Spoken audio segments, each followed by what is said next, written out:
Hello, everyone, and welcome into our latest live broadcast. Today, it is the 5th of July, 2026. I'm Carey Holzman, and I have to sneeze. Is it going to happen? I feel it coming. I'm getting ready. Ready to showtime. Oh, I think it passed. Phew! All right. I want to give a super shout out to our friends over at VIP-URCDKEYs. As a reminder, if you're looking for real, valid, legitimate Windows or Office license keys, they're the only seller I know that supports you after the sale. In fact, they'll do that for up to 6 months. And with our coupon code, you get 25% off. It's not a commission-based link, so if you buy it or you don't buy it, doesn't make a difference to me. Just trying to save you some headaches. I know people will find really, really cheap keys. Sometimes you get away with it, sometimes you don't. I guarantee these will always work. And if you ever have any problem, they've got your back 24/7 with tech support. So if you look at any of our videos, and those of you that are regulars here will have seen this before, but for those new, there's a underneath every video I do, like this video from back in March, if you scroll down a little bit, you see that first box right there, and then it says more. That's the video description. That video description contains all the links for everything we talk about in the video, including the Windows and Office license keys, which you'll see right there. So click on the one you want, or just go to the site and search for it yourself. They're not affiliate links, so it doesn't matter. But this is just to save you time, make sure you don't buy the wrong thing, right? And then once you're in there, you can just hit the Buy Now button, and it'll ask you to sign in. If you don't have an account, it's free to create one. They need a place securely to send your receipt, as well as have a record of your transaction and your product key, which you can always go back and refer to with that same login at any point in the future. Once you've done that, it's added to your cart, and you can pay the price if you want to, or you can enter my name, Carey, C-A-R-E-Y, into the promotion code box and save an additional 25% if you feel like you want to save a little bit of money.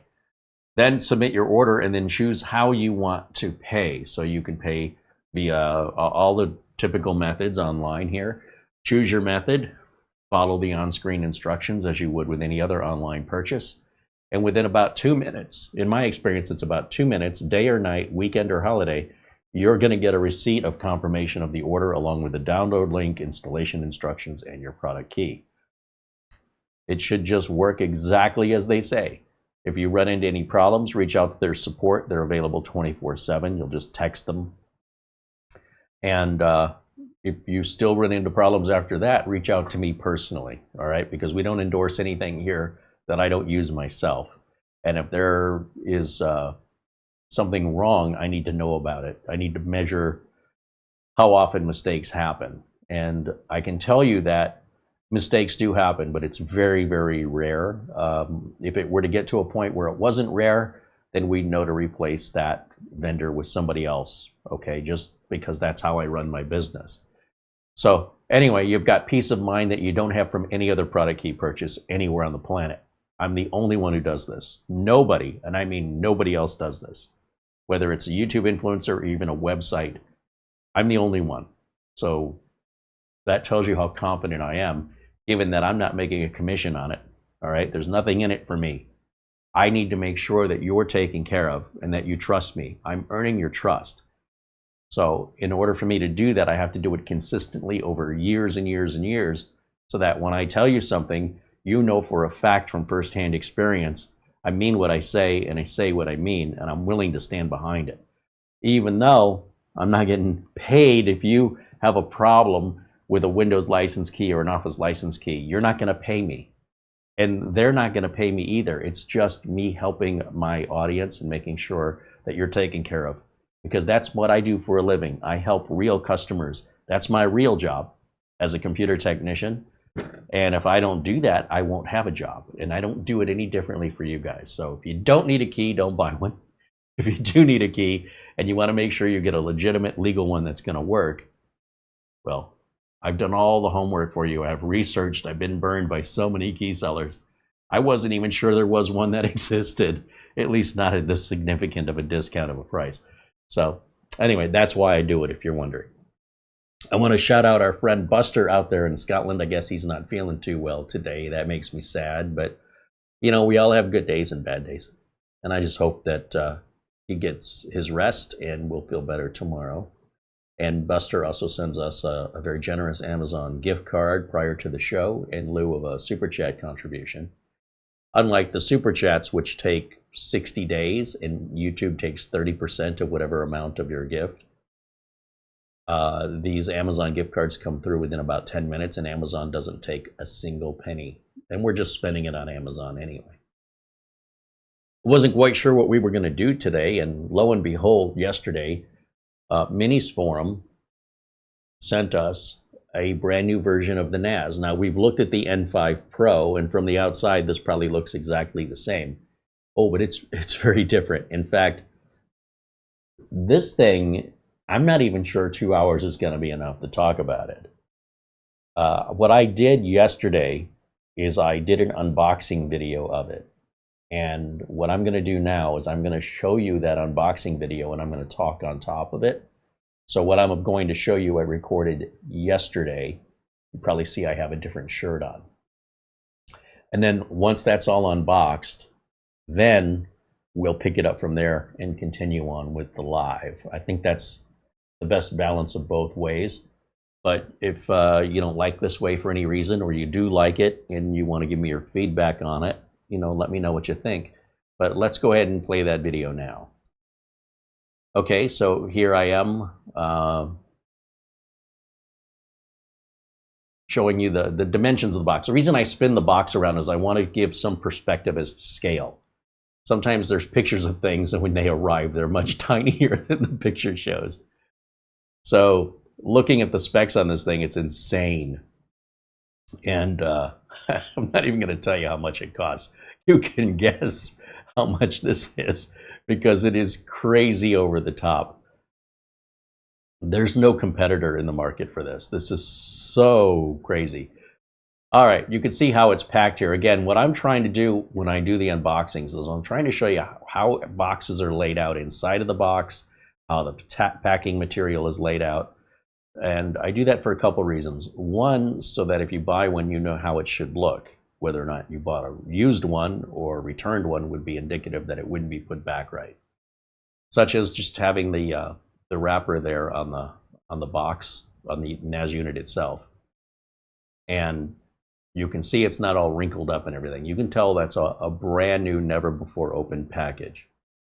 So again, by demonstrating what it looks like new, if you do decide to order one or anything else I unbox, you understand what it's supposed to look like. It should be exactly the same for you no matter where you are in the world. Okay, so as I remove that protective cover, that just keeps things from getting scuffed up here on it's all metal, except for the front is plastic. I think the front and back are plastic, but that whole shell is a thick piece of metal. And boy, oh boy, doesn't that look an awful lot like the N5 Pro. There's also an N5 Air, which is very inexpensive. It's only like $529. And then the ports on this is insane. This basically has Thunderbolt 5. They don't call it that, but you can direct connect a computer to this and do data transfers up to 5 gigs. It's crazy. Not that I would ever do that. And then as I'm looking here in the box, there's 2 boxes that came with the NAS, as you can see on the counter. One box is just filler. I'm not sure why they did that, but there is nothing in there. It's just there to, I guess, meet the package requirements so that they didn't have to add more foam. Maybe it was just cheaper to throw an empty box inside of the box that was in the box, that was shipped to me in a box. Basically, it shouldn't arrive damaged. This also does not have an external power supply. Unlike the N5 Pro, this has an internal power supply. And those are screws, little bags of screws for mounting like SSDs in the drive trays. And the power cable, Ethernet cable. Yeah, there's some more screws there. And then there's a key. One of those was a key that you can use to lock the drive trays, which Minisforum didn't do that before. So that's another slight difference in this model. Also, it's a higher end CPU, the AI, the Ryzen Halo Strix 395 Plus Max CPU. And then this box here contains the front faceplate. That's all that's in there. So once again, you can tell when it's new. And when I open it, it tears. There's no way that I'm aware of that you can open that and then put it back in the box and then have somebody go, oh, I can't tell if this is new or used. And then on top of that protection, it's got the film across the front, and it's on the back too. Interestingly enough, the back that nobody will ever see has the film as well. And then I'm going to peel that off here. There's a little pull tab right there. So you could just grab that tab. I was looking for a corner, you know, it was kind of hard. The pull tab is there to make that easier. So we're going to peel that off. And then that's just magnetic. It's got the top of it's kind of rounded and the bottom is flat. So you can only put it on one way and you just kind of line it up and let it go. It snaps right in there. So again, that's just an aesthetic thing. You can choose to use it or not use it. And then there's some basic documentation, which is, you know, your warranty and some legal disclaimers. Not much useful there in my opinion, but I think it's obligatory for them to include that. And I think that's all there is in that box. Okay, so now we can start to prep the drives. Okay, that's the whole unboxing. I've got a router there next to me because I wanted to power this up, and I didn't want it on my network for testing purposes, so I just took out this old ASUS router. But you can ignore that. It doesn't have anything to do with us. That's the power cable. You'll see it's a 3-prong clover leaf sort of Mickey Mouse style power plug, like pretty typical that laptops use. It goes directly into the unit. So no power brick there.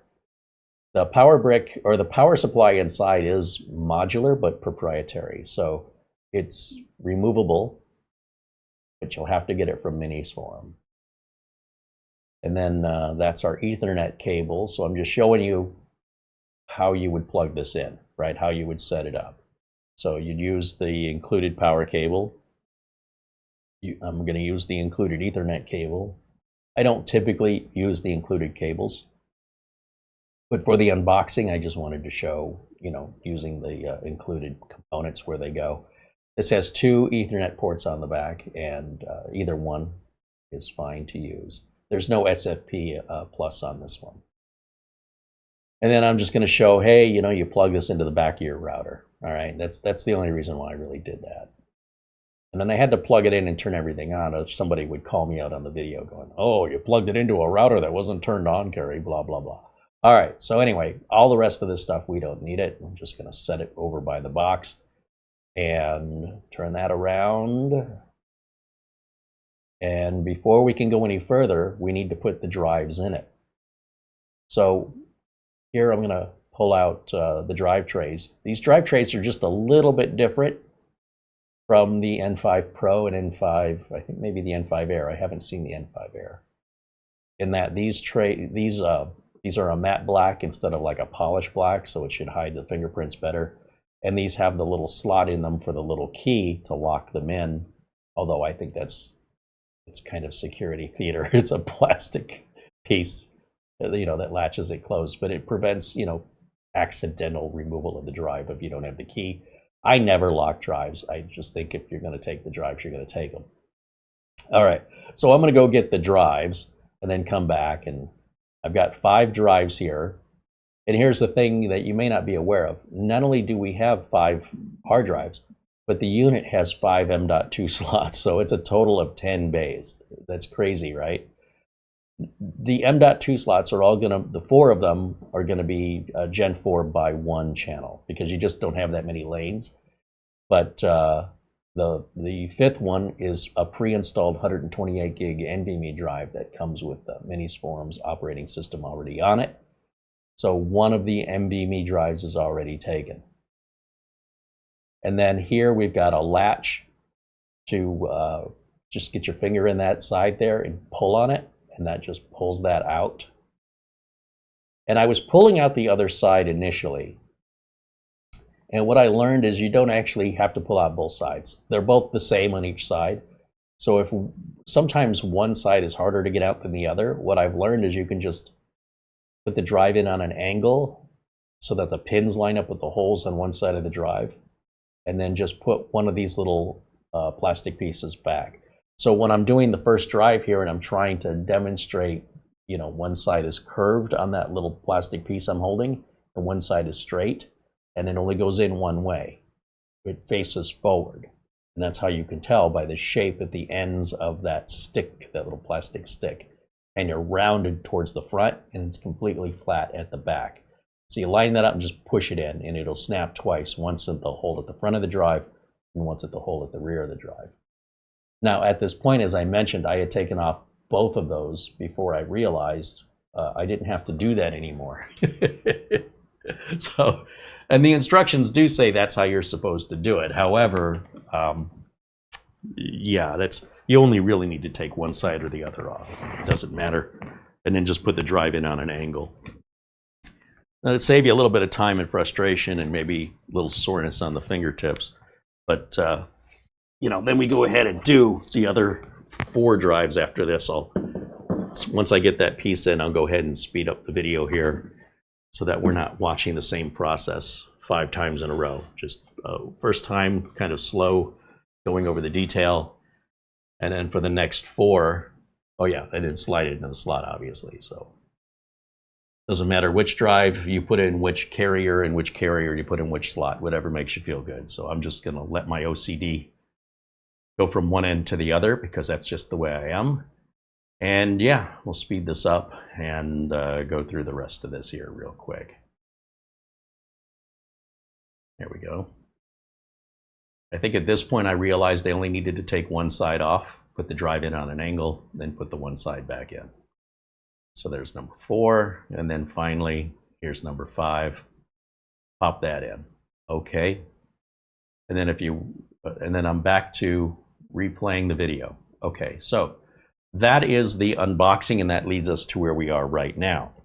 So what I'm going to do now is I'm going to plug this in and turn it on. And this can dual boot to Windows or to MinisCloud OS, and it even has the little USB slot inside to put a flash drive that if you wanted to put even a 3rd operating system on it, like TrueNAS, Unraid, while keeping MinisCloud OS, as well as keeping Windows, that's an option. It's just an empty, bare USB Type A inside of the unit. Well, I'll show you the details of this later. I've only had a chance to look at this yesterday, so there's still a lot more for me to learn. This has 64 gigs of RAM soldered down, so it's very fast RAM. You can't upgrade it.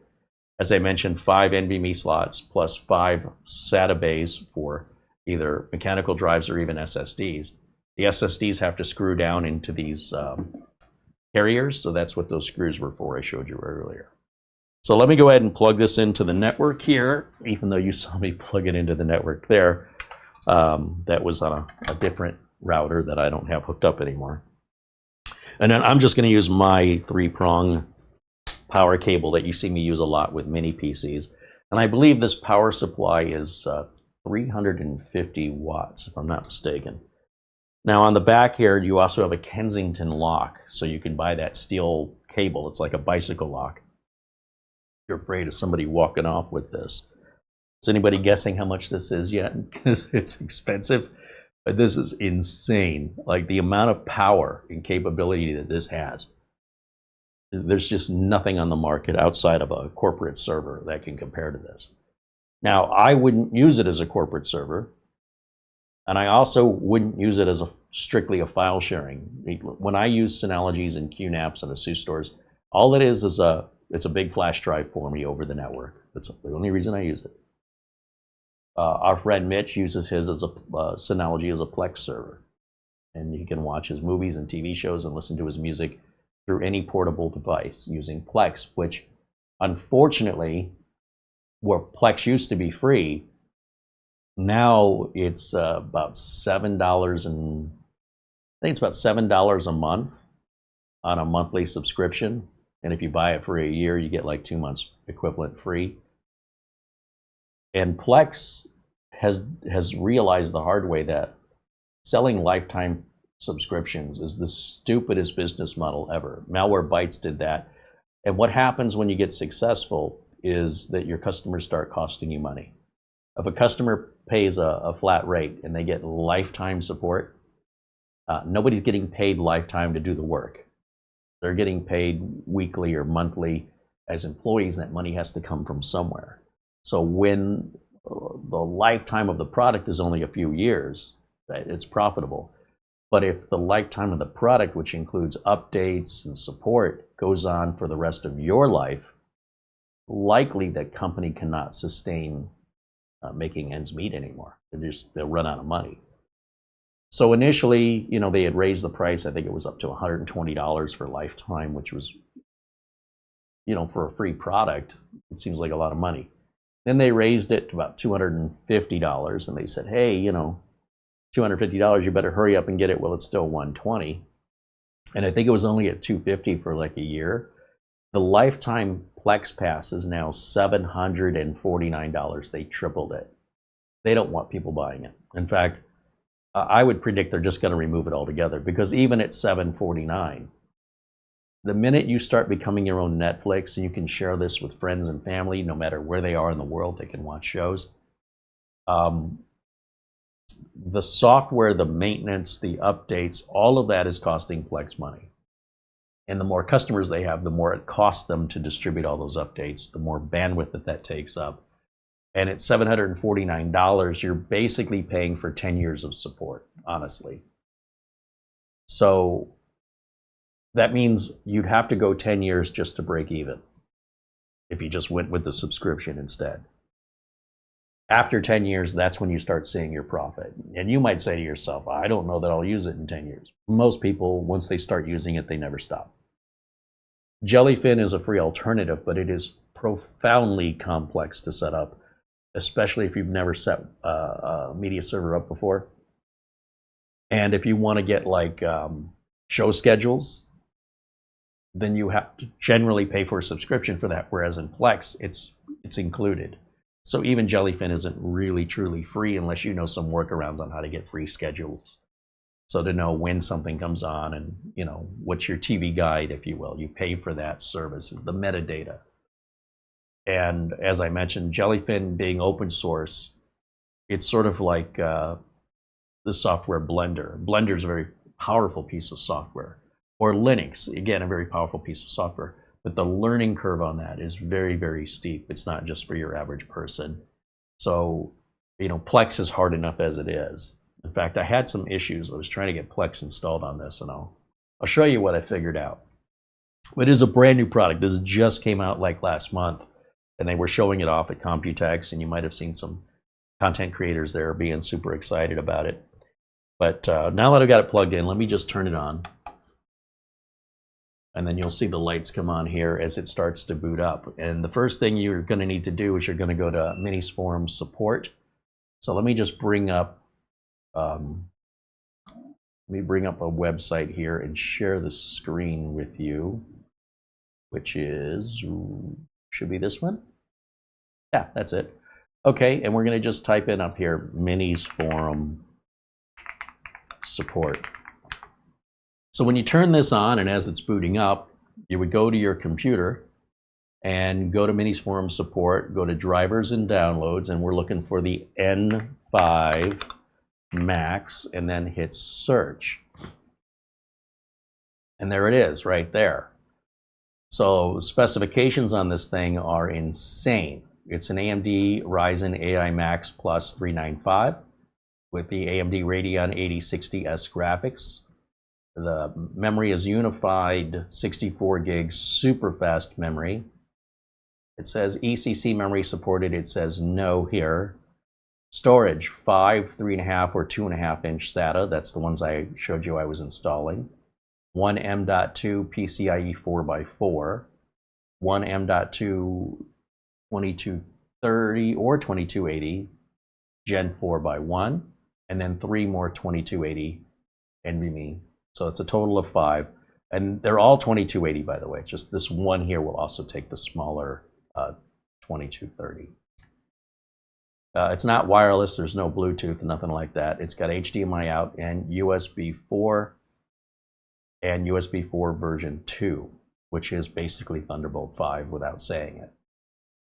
HDMI out would be audio output, as well as USB 4 could be audio output, or the USB 4 version 2 could be audio output as well.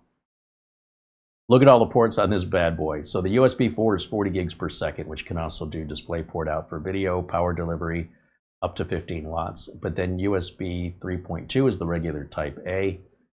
The 2 LAN ports on the back are 10 gigs each. They're Realtek 8127s. And then there's two USB 4 ports at 80 gigabits per second that also support DisplayPort out, power delivery up to 15 watts. There's a USB 3.2 Gen 2 Type A and a USB 2.0 Type A. There's an HDMI 2.1, the AC in, obviously, the USB 3.2 Gen 1, power button with the LED that I just showed you, the reset hole, the Kensington lock we talked about. There is a buzzer so that you can hear it beep when something's going on. It doesn't beep all the time. It just beeped one quick beep here when I turned it on. There are 2 network interface card LEDs on the front and 5 hard drive LEDs on the front. So there's 8 LEDs in total if you include the power button LED. Did I say it was 350 watts? Apparently it's 250, my bad. And has Windows, well, it's including MinisCloud OS and supports MinisCloud OS, Windows 11 Pro or Linux. These are the dimensions and the weight empty. So going back over here, under drivers and downloads, you'll see here there's a driver package for Windows. We'll check and see if Windows is on this. I don't even know. And then you've got the MinisCloud software for Mac, MinisCloud software for iPhones, Android phones. We want it for Windows. And then the actual operating system, in case you wipe yours out by mistake, this is an image file you can download. And then I've been talking to Minisforum. We seem to be having a little communication problem that when they have these drop downs, they don't have the parameters set right. So if I try and grab that VC redistributable, watch what happens when I lower the mouse. Oh, no, that's working. Okay, good. The other day it was vanishing on me before I could click it. But anyway, so that's all right there. So we would just click once on that to download it. Once it's downloaded, you install it. And once it installs, it wants to download a new version. Again, I don't know why, so just go ahead and allow it. Once all of that is done, we can start the MinisCloud software. So now let me do that. And the way I'm going to do this, I think, is we're going to go to, I think I just need to do a display capture. So bear with me for a second because this is going to look a little bit messy. It creates video feedback loop there. But now, if I just type down here, MinisCloud, there it is from where I installed it. And this app may install by default in a foreign language. You might see Chinese. If you do, just click on the gear icon, and then you will see this little world icon. Let's just pretend all of this was written in Chinese right now, and Mandarin, Cantonese, whatever.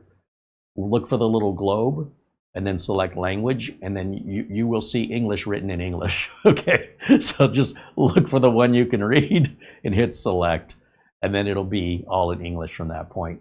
I don't know why the installer isn't looking at the region and language selection of the PC as most installers do, but the software is still in beta, so I just don't think they're there yet. So like here, it's finding an N5 Pro. That's from before. We're not using that anymore, so I'm going to just delete that. It says, okay, there's no devices after connecting.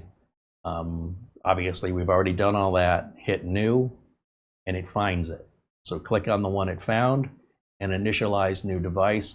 I need to give this a name, so I'm going to call it Minisforum is the name I'm going to log in with. Instead of like admin, I'm going to just say Minisforum. And for password, I'll put my password in there. Right here, got to confirm it. And if you scroll down, it wants to use a secure email. I don't want to do that right now, so click on secure email, and then where it says fill in later, hit select, and then hit register. Would you like to log in? I do. Now, this may come up in other languages. Just go ahead and check that. Go ahead and leave the service zone in mainland China. I'm not quite sure. I can't remember what the problem was, but the service zone is kind of irrelevant. Just make sure that the language, operating system language, and time zone are correct, and get next step. So now the system is going to, much like when you set up Windows and you go through the out-of-box experience, It's adjusting everything to meet the time zone, language, and region. So it's saying, hey, these drives we put in, we never created a system pool. They need to be set up. So let's create a new storage pool and let's keep it in simple mode here. And then hit next. It says select the drives you want to use. These are all 5 of our drives. And by default, it wants to put us in RAID 6, which means the total capacities of these drives, you will lose 40% for redundancy so that 2 drives can fail and you won't lose anything. I think at 5 drives, I wouldn't want RAID Z level 2. I want RAID level 1 instead. See how the blue check mark just moved over here? It was over here. And then as far as like unsupported modes, I don't, just skip all that. Storage pool encryption, yes. Data compression, yes, because this thing is so fast, and with the ZFS file system, it actually is in your benefit to leave those on. That's why it's the simple mode. It'll walk you through. The only thing I disagree with is the RAID 6, but that's your choice. If I have 1 drive fail, I still have the other 4 drives. But if I have 2 drives fail, in my current configuration, I lose everything. Let's hit next step. It says you've selected, it's a summary of what we just done. Please confirm to proceed. Yep. All right, put the password in that we just set to confirm you have authorization to wipe these drives, because only the person who knows the password should be able to wipe these drives. These drives were already wiped, but regardless if they were or weren't, they're being wiped now and being set up as a one giant drive is how they're going to appear. And I will lose basically 1 drive of storage for that redundancy of drive failure. Now, if the machine were to get encrypted with ransomware or a virus, this ain't going to help us. This only helps if the drive dies, which is much more common.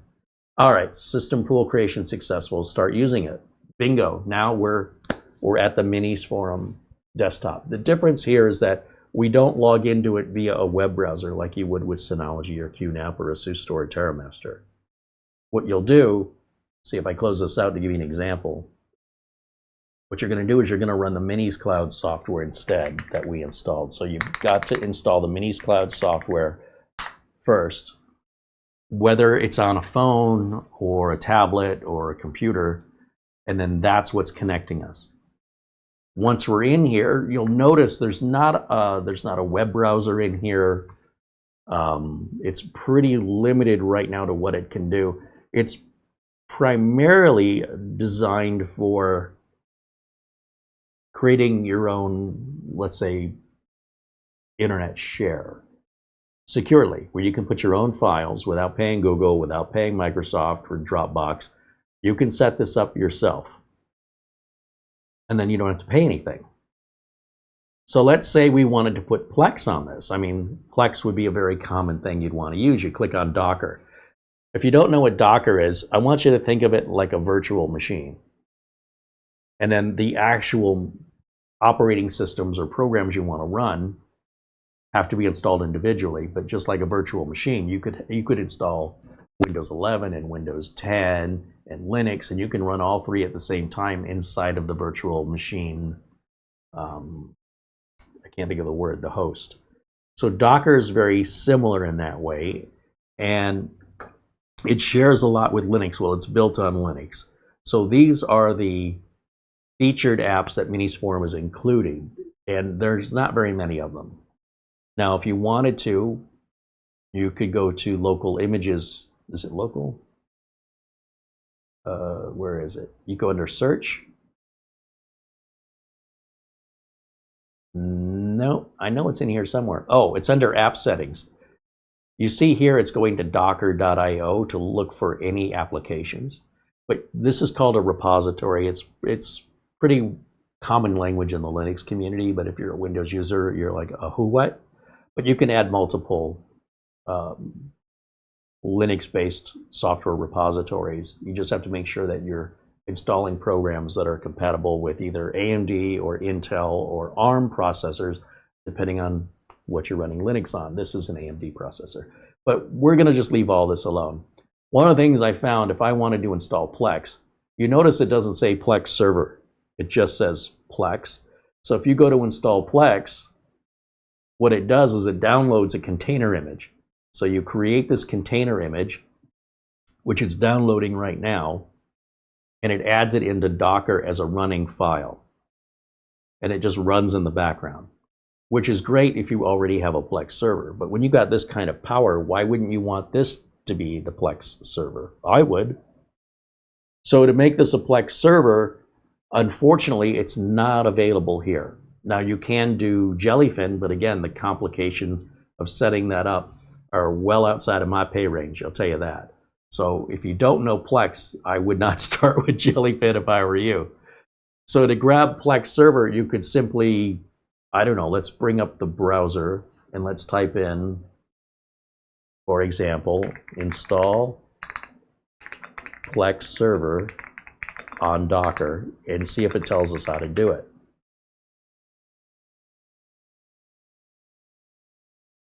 So it comes up with like bash prompts and all this, but I don't even know how to get into terminal on this.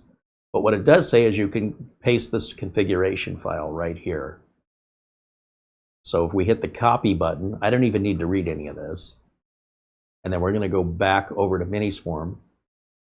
Whoops, I got to click on the MinisCloud software. And then I'm going to go to compose a new container. So create compose. We have to give this a name, so we can call it Plex. Let's call it Plex Media Server. This automatically fills itself in. Click once in here so you see the blinking icon, hit Control V. And I think the one we installed is already called Plex, so we'll just call this P, Plex Media Server right there. That's the only change I'm making. Hit apply. That's going to download that application from the repository and start running that container. And if we look, we have two containers running right now, Plex and Plex Media Server for Docker. And then if you want to go into Plex, you go back to your featured apps here and just hit access. And Plex shows up and you got to sign in. Okay, so we'll sign in here. But we don't have any media, we don't have any server, so how would we do that? Well, one of the things you need to do is the Plex Media Server runs on a similar port. It runs on 32,400 instead of 52,400. So press enter on that. It's not going to work. Do you want to know why? Because that port is being blocked by the firewall. So we can close all this. Those containers are going to run. Unless you manually stop them, they're always running in the background when the NAS is on, just so you know. It's not like a Windows program. So if we go to settings and we go to network, we'll see firewall. And you'll see when we added Plex, it added all of these automatically because Minisforum set that up. So hopefully Minisforum will set up the Plex Media Server in the future, so you won't have to do this manually. But we need to open up port 32,400. So we go to open port, that's what I want to click on, 32,400. And it wants to know why, so we'll just call it Plex Media Server and add that port. That opens that up. Whoops, that's not the right button. It's not add port, it's submit. Add port is if you want to do more than one. All right, now, if we go back to the browser, and that 32,400 says, okay, we're going to sign in. See right here, it says 32,400. This is how Plex works. So you need to have a Plex Media Server. But the Plex Media Server won't allow you to stream or use a DVR mode or anything without the subscription. Plex is fine if you're just going to use it in your house. But if you want to take your media with you on the go, you have to buy a Plex subscription or a lifetime pass. So this is everything it does. It does downloads, and basically they took every functionality of Plex and put it behind a paywall. But if you had your own media that you weren't going to stream, just your own, say you ripped your own DVDs or you ripped your own Blu-rays, you put them on your NAS, and you only plan on watching them in the house, then you don't need to pay for a Plex Pass. But if you want to be able to watch your videos and TV shows and listen to your music on the go through your phone, then you will need to pay for that. It's $7 a month is what I think it, yeah, here it is, $7 a month, $70 a year, $250 for 5 years, and $749.99 for a lifetime. And that price just went up on July 1st, by the way. Once you set that up, when you go back to, let's close this. If we go back to Plex, you got to give the server a name, your media library, if you have files already, and then you'll finish. And then you're ready to go. And you'll notice, you'll see whatever you name this will now be in the upper left corner that wasn't there before under the regular Plex login. Like if we go back to the Plex login, which is back to 52,400, you can see even simplifying this, it's still quite complicated. It's more complicated than it needs to be. So Minisforum needs to work on that a little bit. But if we log back into the main Plex software, it's not going to let me do it. I don't, what do you mean? You can't click open Plex on the file, right? Okay, that's a new one. What I would do in this case is just close this out, go back to the Minisforum, go back to Docker. Maybe I typed something wrong. Go back to Access Plex. Once you have a media server installed, you'll see the name of the server up here. You notice it's not there, even if I hit more. Oh, it is there now, right there. Okay, but it wasn't there before. And without this isn't going to do you much good. You can still stream stuff off live TV and stuff, but if you want your own media, you have to have your own little server. And this, as you can see, does both. All right, not that this is about Plex, but I just wanted to show you an example of how this can be used. And this isn't barely using this thing, by the way. Plex is not a major resource hog at all. So you can continue to run other Docker containers, multiple Docker, all at the same time. So with that, let me go back to OBS and go back to camera one. So don't mind the video feedback here for a second. And let me go to the chat room and say hello to everybody joining us. LJB Rewind says, oh, becomes a supporter. Thank you, LJB Rewind. Right on. Montana joins us, and Eugene Hidalgo says hello, along with Sean Skinner and Steve Miller, who says hello from Texas, where it's over 100 degrees Fahrenheit. Michael Lavelle says hello. Eddie Casanova says hello. There's also David Graham and Mark Gaines. Jim Kenny and John Rogers, Jonathan Fells, Andy W6AD, The Beaker 73, Lou Greenia and Boss FR6EG says hello.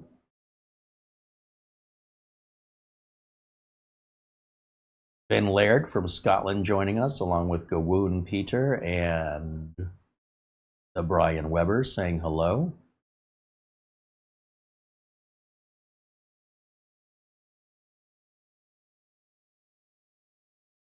Richard DeFries says hello, along with David Herzog and Mark Leibowitz. Mark joins us from Chicago. Said he wasn't able to join us on Friday due to a downed power line. Yeah, that sucks.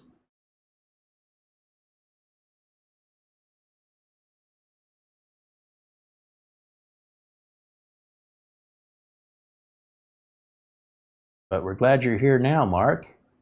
I mean, yeah, Mark. Mats Olof joins us and says hello. Mats Olof joins us from Sweden. Scott Messerschmidt says hello in our live chat room, along with, hold on, I'm still reading, Edward Bass.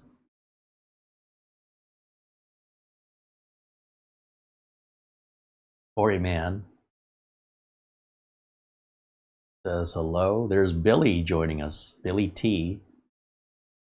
And let's see, Xander Vanderhoven says hello. P. Brad says stream is really laggy. Well, I don't see any drop frames on our side here, so I don't know why that's showing laggy for you. But not much I can do about that. Okay, so let me get back to where I was here. That's just a brief example of the MinisCloud OS, which is still in beta. It's been almost a year. And while there's been updates, in fact, when I first turned this on, not only was there an update to the MinisCloud software, even though I just downloaded it, there was also then another update to the firmware of the operating system itself. And they're working on it. I don't know why it's taken so long. In the meantime, you could use TrueNAS or Unraid or Zima OS if you wanted to. It will work.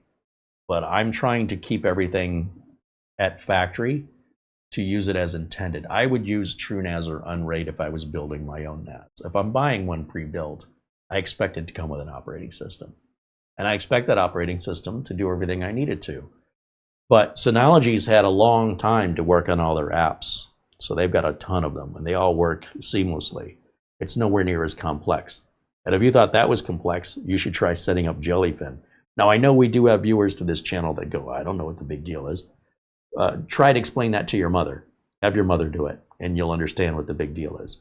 What's easy for you is simply because you've familiarized yourself and struggled with it and figured it out. It's not intuitive in the same way that just clicking on an app and installing it and it just works. And they need to get there for this to be more palatable to an average customer. On the other hand, I don't think they really ever intended this for the average customer right out of the gate. As I mentioned, it's quite powerful. It's more similar to a corporate server than it is to a home consumer NAS. But it's not quite good enough for me in its current state to deploy that to a business. Also, none of the businesses that I support are using NASs for anything other than large storage devices. That's all we use. We don't load any apps on them at all. Just the default apps that Synology and QNAP use by default. We keep updating those, right? Those are your basic apps. We don't install anything other than that. And then we just map a drive letter to the server. And if anybody wants remote access to this, instead of giving them remote access to this, which would be profoundly dangerous, we give them remote access to their PC at work. And that way they can load the software off their PC. They don't have to install another licensed version of whatever software that business uses on their home computer. We just have them remote into their work computer, which you can do for free with software like RustDesk, for example. And once they're logged into their remote computer on their screen, they can go full screen. It's just like sitting at their desk at the office, using all the software on the remote computer and all the shared map drives on the remote computer. And then that way we also don't have to worry about having files being saved at somebody's home, which could be a big concern for a company. It's not that they couldn't do it, it would just be very difficult for them to figure out how. So the average employee doesn't know how to do that. Once they're logged into their remote machine, they use it no differently. It's no different than being at work, but they could be at home. And the cost to do that for companies is zero. And the security remains really tight on the NAS. So that's how I've been configuring for my customers, even if they want to go remote. Nobody gets into the NAS under any circumstances, including any apps. Because anytime you put apps on, you've got to make sure those apps stay updated, or that could be how the hackers get in and take your data or encrypt it or infect it. So Mark Gaines wants me to check my email. That's right, because while I was doing the video playback of the unboxing, Mara did tell me we had an email. Thank you for the reminder. And let's see, Mark Gaines sends a PayPal contribution, $19.19. He says, I'm sending my contribution via PayPal for tonight's stream because the Amazon gift card customize app is so annoying. It's all good either way. We certainly appreciate your generosity and for thinking of us. That means a lot to us. As I mentioned, our friend Buster sent us an Amazon gift card prior to the show starting. He said, hello, Carey and Mara, plus Sable, the cat. This is my thanks for tonight's show. Your friend Buster. I have just been sick. It's 4 o'clock in the afternoon. I will catch up tomorrow. Hey, Buster, again, I hate hearing that you're not feeling well. So you do what you need to get your rest and feel better. We want you feeling better soon. And thank you, Bo. Thank you to everybody in green as well. And thanks to Minisforum for sending us the unit so we can play with it and familiarize ourselves with it. Now, if you recall, when we looked at the N5 Pro, This whole bottom is the mini PC. That's basically what it is, a super high-end mini PC. Very, very similar to like the MS X1. And it slides out as a tray. When you slide that up, there's like a couple screws, I think, on the bottom, 4 screws. That whole thing slides out, and it's basically a mini PC. A very, very high-end mini PC. And that's where you have access to the NVMe ports, the NVMe slots. There's 3 on one side, and you flip it over, 2 on the other side. And there's one already pre-installed. I think it's made by AirDisk, and that's the operating system that we booted from. What I haven't checked is to see if Windows is also installed. I believe on the N5 Pro, I know for a fact it was. So I expect Windows is already installed on this, but I haven't had it very long and I haven't checked. So why don't we do that now? So I'm going to come back over to, let's see, how do I want to do this? We're going to go back to, we'll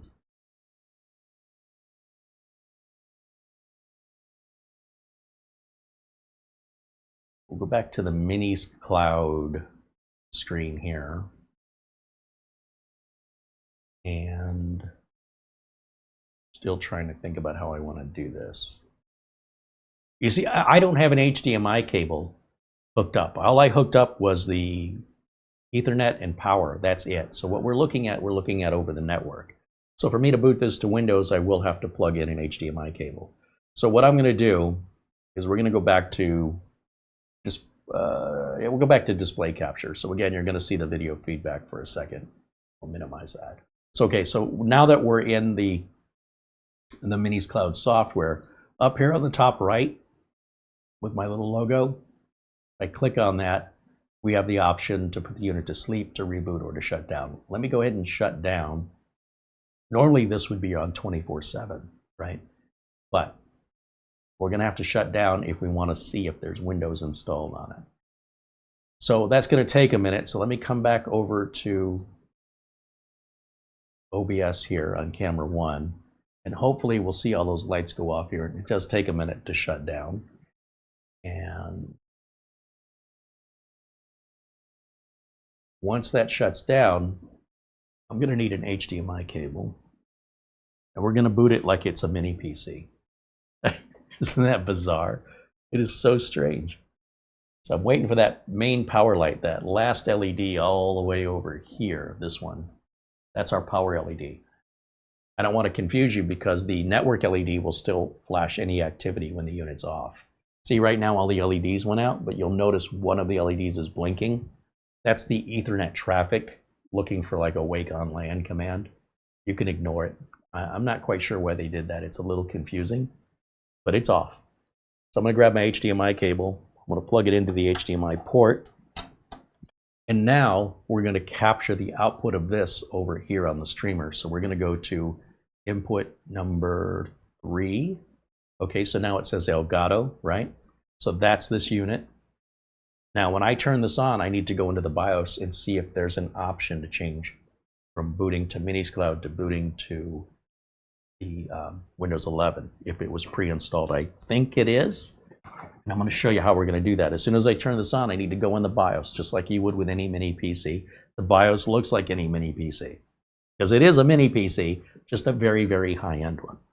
So let's see if I can do this right. Oh, I'm also going to need a keyboard and mouse. How am I going to do that without a keyboard and mouse? I have to hit the delete key to get into the BIOS. So I will need to add a keyboard and mouse, because we're going to start using this as a mini PC. As a mini PC, you could erase those drives and set it up as a Windows storage space, which is a software-based RAID, and just never even use the MinisCloud OS. Plex is a lot easier to set up on Windows, let me tell you, like Plex Media Server and such, because Windows isn't in beta, whereas the MinisCloud OS is. So a lot of things remain unpolished at this point. But this is really for enthusiasts. Let's cut to the chase here. This is like a home lab in a box. So if you're into the home labbing thing, this is the pinnacle of what you can use for home lab. There's nothing better than this, other than buying retired equipment from corporations that's, considered obsolete. But let me plug my dongle in. I'm just going to find any USB port back here. It'll be fine. And then I'm going to turn this back. Well, make sure these are turned on. Yeah, I turned these on. Let's turn on the unit and then switch over to the HDMI 3. And I'm going to start pressing delete. I heard it beep, so I know it's booting. Pressing delete over and over on this keyboard. And we get into the Minisforum BIOS. So the Minisforum BIOS is pretty straightforward. It looks like a standard Minisforum BIOS that we've seen before. And what I want to do is go to the boot menu and see if there's an option here. So there's a UEFI built-in shell. I don't see a Windows boot up. So it's a 128 gig SSD and then the UEFI built-in shell. Let's go back. Just look under setup and under boot, see if there's an option in here that says NVMe right here, and see if there's a Windows option here. There is not. So this one did not come pre-installed with Windows 11, but they do have the Windows 11 drivers. So if you wanted to run this, like if you were uncomfortable with the NAS operating system, especially being in beta, and you wanted to stick to what you know, you would be buying one of the most powerful mini PCs on the market that just happens to have 10 drive bays, 5 SATA, 5 NVMe. So when I tell you it's powerful, I mean, I'm not exaggerating. It's crazy. So it looks like, let's go back out of setup. Let's go back to the main screen, exit without saving. And we'll go back to see what boot says. Oh, boot is actually just going to boot it. I don't think I'm going to be able to get in the BIOS now. And then when it boots into the NAS, just in case you're curious, what happens to the video output when it's in the NAS operating system? I didn't mean to show you this, but it's okay in case you're curious. What ends up happening is it'll say, hey, I've already booted into the NAS, so you have to access me via the app, meaning the keyboard and mouse and the HDMI output are no use to us when we're booted into the NAS operating system. So just FYI. And then, of course, our IP address. But as I mentioned, you just can't go to that IP address. It's not going to bring it up, not like you would expect Synology or... And by the way, Orico's NASs work exactly the same. They're using the same operating system under a different name, and they're the same beta. So who's ever developing this operating system is a third party, and both Minisforum and Orico are both using the same one. So don't be surprised that if one is in beta, so is the other one. If Orico's in beta, so is Minisforum. Whatever limitations that beta has, they will both share. They're both more or less updating as that third-party developer is holding up these manufacturers. It's not their fault, other than they picked them. And you can't really complain about how long it's taking because Minisforum's not the one developing it. Orico's not the one developing. It's a Chinese company developing it. But again, you could replace it with, you know, Unraid TrueNAS. If you want to, Zima OS, it's fully going to work. Okay. So let me get back over to the chat room.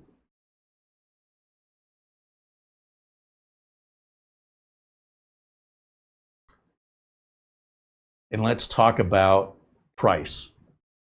So the price on this, if you look under the video notes, if you haven't already, we've got links from both Minisforum and Amazon. So it's already on Amazon. That's the benefit of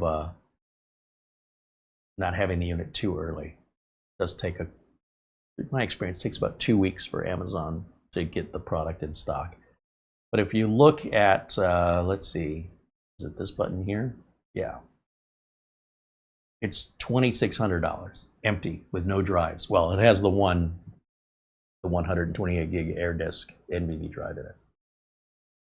But what you need to understand is what you're getting for the money. It's a 16-core, 32-thread processor that's well over 5 gigahertz on its top end.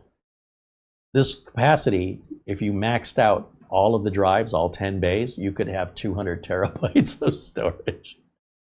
The 64 gig is soldered on, and that makes it faster, more reliable. and less expensive. It's got that 128 gig NVMe that the operating system, the MinisCloud OS, is installed on. 126 trillion operations per second on the AI. The two 10 gig Ethernet ports, the two USB 4 version 2 ports, an HDMI out, a USB 4 version 1 port, the 5 M.2 slots, and that's without disks. Now, if you wanted something cheaper, you'd want to look for the N5 Air. So the N5 Air is nowhere near this insane, but that's more budget-minded. So if we type in N5 plus Air, well, that should pull up the more budget-minded. That's only an AMD, I say only, AMD Ryzen 7 255. That's an 8-core 16-thread. Also 60, it's bare bone. But what does it say? 64 gig SSD. It also has a 10 gig port and a 5 gig port instead of two 10s. It does have the two USB 4s, but they're not version 2. It has OcuLink. It has 3 M.2s instead of 5. And it also has a PCIe by 16 slot. So with bare bones, that means what I'm guessing. Let's see, does that have soldered on RAM, or do you have to put RAM? You'd have to put your own RAM in, showing it right there. And look, this is no slouch. Don't get me wrong, this is no slouch, but it's a fifth of the price, which is far more affordable, but it doesn't have anywhere near all of the ports and capability of this unit. Now this unit does not, the unit I've got here, the Max, you cannot have a PCIe by 16 slot. That's what they're using for the other two NVMe, is the channel bandwidth has to be used for one or the other. So they made that decision to pull the slot out and use that I/O channel for 2 more NVMe's instead. So if you want that extra slot, then you want the cheaper N5 Air, which is a little bit slower, a little less capable, but still a very, very impressive machine.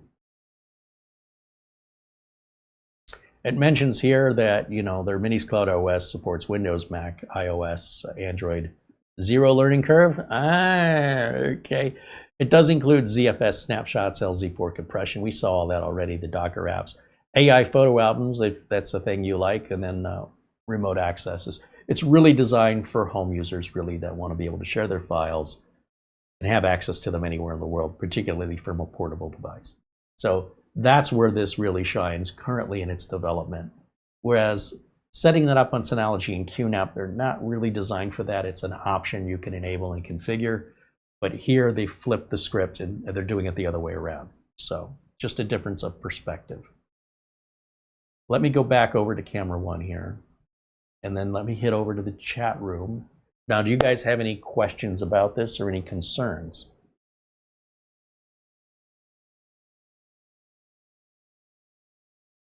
Could you use an IP KVM for what?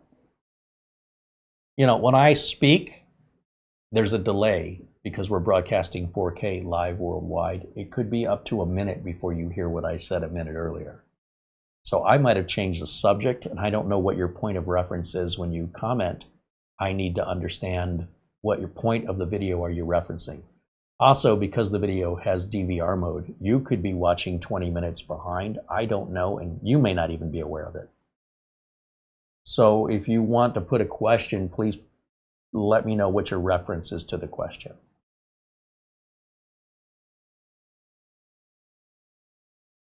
Folks, some folks are saying getting choppy video. All I can tell you is we have 0 drop frames. OBS says our connection is at 100%. And is perfect. So I don't know why. My guess is it's probably something to do with YouTube servers. So there's nothing I can do about it, but I appreciate you letting me know. Oh, and Mara confirmed. I see Mara's apparently seeing some lag too. So it's not you, it's YouTube. It's half you. Half of YouTube. I'm so clever.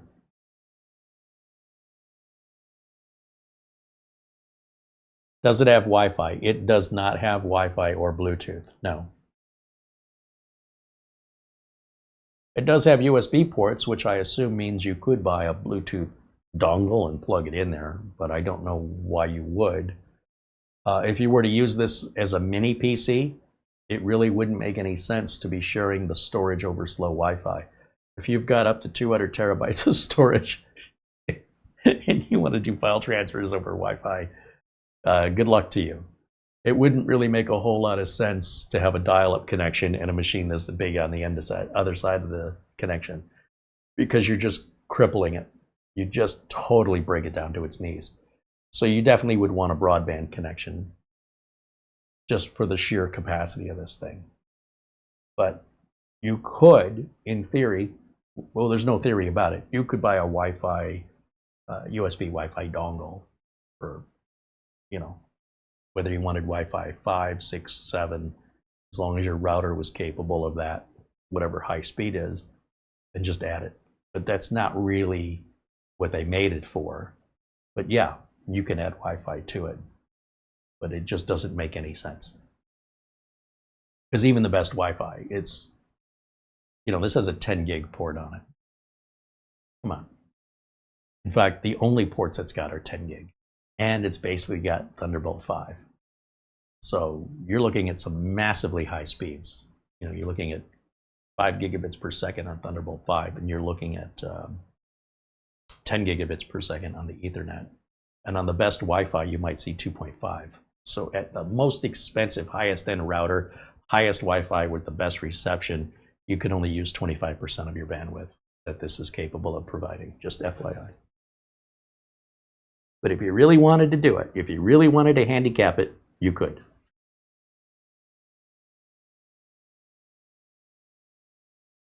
Quarryman was saying, instead of having a keyboard and a mouse, could I have connected this with a KVM?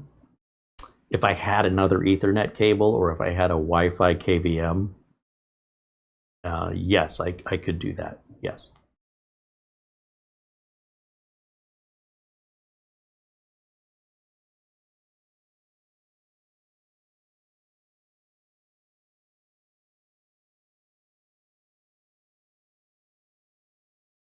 Bajin Guy said he's watching our stream on his television while he types in the chat room on his iPad.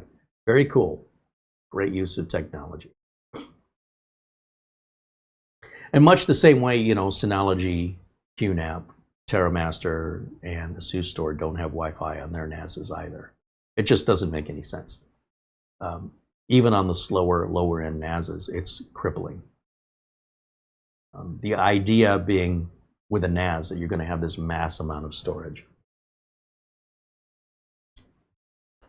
Well, I talked about this with flash drives, where if you can buy a 1 terabyte flash drive for $12, if you were going to fill up 1 terabyte on a $12 flash drive, it would probably take you 3 or 4 hours to fill that drive. But if you got a 1 terabyte flash drive for about $100, you could probably fill it, assuming it's plugged into a fast USB port on your computer, in about 20 minutes. So when you have large capacities, you want faster transfer speeds. Now, if it's a $6 2 gig flash drive, it's not really going to make a whole lot of difference regardless of how fast it is, because it's only 2 gigs. So the smaller the storage capacity, the less important the speed of data transfer is. But the bigger the capacity is, the idea is that you're using it for either larger files or more files, and that you would be handicapping yourself by putting that on Wi-Fi, which would make having that much storage quite discouraging. You might say, hey, I bought one of these and I added Wi-Fi to it, and I'll be honest with you, Carey, Google Drive's a lot faster. Well, yeah, of course it is. However, Google Drive, to have that kind of capacity, 200 terabytes, you want to price out what that would cost you every month. And then on top of that, when you're local, transferring the files from Google Drive in your home, it's still the same speed as it is when you're away from home. Theoretically, this thing is going to scream right past it and be a lot cheaper in the long run. It depends on how you're using it and how full it is, and how much patience you have. I mean, if I'm giving a presentation and I forgot a file, and this has happened, it happened a long time ago, but let's say I flew out from Phoenix to Miami for a presentation, and I've got some files with me, maybe they're PowerPoint presentations, and I realize one of them's missing. PowerPoint presentations are never that big, but the idea that I could grab that file without asking somebody, hey, can you get on my computer over at the house? Can you look for this file? And can you share that file with me on Dropbox or something like that? By having all the files on Google Drive, I was able to simply log in to my Google Drive, grab the missing file and pull it down before I was on stage for my presentation. And nobody knew there was an emergency. Nobody but me knew it. And I solved my own problem. Well, you can imagine that on a grander scale. Let's say I want to show a video and the video is very large and it's something I'm not uploading to YouTube, for example, something I want to keep private. Then I could say, oh, geez, you know, I forgot this big video. With Google Drive, it would likely exceed my free capacity. It's only 15 gigs free. I'd have to be paying for, you know, a terabyte or two of Google Drive storage, which is like $100 a year. Or I could self-host it, log into this remotely and grab it, except that if I'm on the hotel's Wi-Fi or something, I might have to let it run for a while. If I was doing it here and I transferred the same file here at 10 gigabits per second over a 10 gig switch or router through a 10 gig computer, it would happen in seconds. So the idea is that you have this ability to go much faster and for greater capacities. But when you travel away, your slow point is going to be the receiving end. Now, if you're wanting to stream movies, television shows, maybe you're recording the soccer games, the World Cup stuff, you could watch it on your phone from what you recorded here. That's absolutely possible. You can use this as a DVR, just like a Slingbox. That's what Plex allows you to do. Now, you could also just pay for a subscription for football or soccer and just log in and watch it on directly from their services. But if there's a lot of different sports you want to watch, that could get expensive real quick. So if it's like, okay, well, I want to use this to record the World Cup soccer games, you could connect this, let's say, to a networked antenna. If you remember back in the day, 70s, 80s, even the 90s, we used to put an antenna on the roof. And that antenna would go down, especially in the 1970s, to your one TV.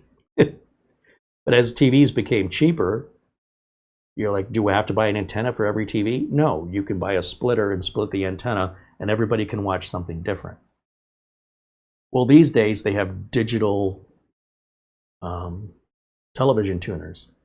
And you just little tiny box, you can buy an antenna, screw the antenna on the back, it's just a coax connection, hang the antenna in your window, it's just a little flat, one's called a leaf, it just looks like a large piece of paper with a wire, so that plugs into this little box, the little box plugs in the power and it plugs into your router or your switch. Then you just log into it like a website and it will show you basically your TV guide, all your local digital channels that are all over the air for free. And then you can load the app on your television, your Roku, your phone, even on your NAS, and then set it to record through Plex even. You can add it to Plex and say, let me see my live TV. It'll show you your antenna, and you can record 2 over-the-air shows in 4K at the same time, just by buying this little box. And everybody else in the house, instead of using an antenna, you just load the app for either Plex or for the device itself and watch all of your over-the-air television at the same time. Up to, I think it'll do up to 4, but I think on the DVR mode it'll record, there's basically 4 separate tuners inside of it. And they just automatically assign whoever's first gets the first one, whoever gets the second one. And then and of course, if it's DRM protected content, it won't display at all. But that'll cost you just the price of the hardware. all the over-the-air TV is free. So let's say, for example, the football game is on or the soccer game is on, and you have one of these devices and you don't want to pay for the streaming services, you could just pay for a subscription to Plex and let Plex record it. Of course, the people who make the little box, they'll say a subscription as well, but where do you store it? You got to have the storage space. You say, well, I'll store it here. Well, then why not just put the software on there to begin with? Use Plex. So there's lots of variable ways that you could record television for free, pay no subscription fees, except if you want the TV guide on Jellyfin, you pay for it. If you want to be able to share outside of the house, you'd pay for Plex. You need to pay for the digital antenna, basically. It just goes on your network. And then you could be, let's say, traveling, and let's say the Arizona Cardinals football game is on, and it's not airing in Florida. I could just log into my over-the-air TV from Florida using the hotel Wi-Fi and watch the game on my local over-the-air television station. It doesn't cost me anything. It's the recording it that's going to cost you. But, you know, in that example, I wouldn't even need this. If I'm not I only need this to record it and to have, you know, to share what I've recorded with other people. So if I wanted to share all of my media with my father or with Mitch, I just add them to my list. They install Plex and they can see my media library, and I don't have to worry about them. If I don't give them management control, then they can't delete anything. So you just basically create your own Netflix.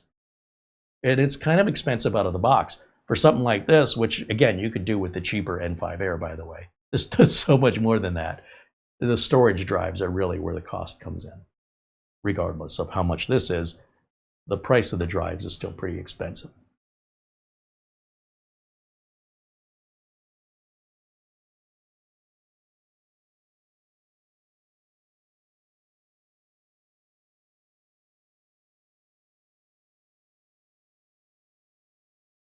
And he says, I have to use Wi-Fi to download apps from the internet because I don't have a LAN connection on my router. I do have a Wi-Fi dongle on my TerraMaster.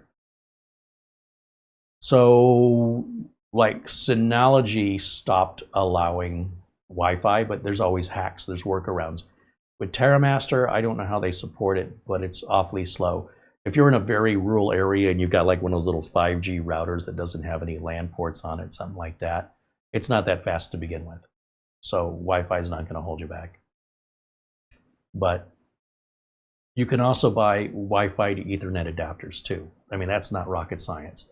If you go to Amazon, for example, let me bring up Amazon just to show you what I'm talking about. There's always workarounds. I won't just go over here, go to Amazon, and you would want a Wi-Fi to Ethernet adapter. That's all. And that's what it looks like. And basically, well, that's a power injector. So this plugs into the wall, and you configure it for your Wi-Fi, and then there's a cable, a jack underneath. Should have a picture of it. And it converts your Wi-Fi back to cable. So yeah, it's on right there is the Ethernet port. So let's say, for example, you had a television that did not have Wi-Fi. You could plug this in near the TV, and you load the app to configure this. Usually you do that over your phone so that it ties into your Wi-Fi, your SSID and your password. And then it outputs it through this Ethernet port. So you just plug a cable in there and run that cable to your non-Wi-Fi device. So you're still Wi-Fi, but this is kind of a bridge that will bridge your cable to the Wi-Fi. They're pretty inexpensive. It's like 20 bucks. Of course, that one's a bit slow, Wi-Fi 6. The faster they are, the more expensive they get. So I don't even see one of these at Wi-Fi 7 here, but I'm sure we could specify Wi-Fi 7 if your router supported Wi-Fi 7. Otherwise, you're wasting your money. But these do exist, so you don't have to be tied to Wi-Fi. Just so you know, you have options. Back over to chat room again. Any other questions I can answer for you guys? Yeah, Coreyman mentions the HD home run tuner. So the HD home run tuner is that thing you would attach the antenna to. And again, we'll go back over to Amazon again. And up here, just type in HD home run, all one word, HD home run. And they make a couple different models, but this is the popular one. You can see 1,900 reviews at $200. And made by a company called Silicon Dust. This is not Wi-Fi. This would be wired in. And it says you can watch TV, multiple devices, full whole home DVR by connecting a USB. Oh, it has a USB port on it. You could plug a drive into it. And it says no subscription is required, but you will have to pay for the TV guide if you want to know what's on. That's the same thing with Jellyfin. Whereas with Plex, it's built into the price. ATSC 1 content is compatible with Android, Fire TV, Apple TV, Roku, Sony, Xbox, iPhone, iPad, Windows 10, 11, and Mac.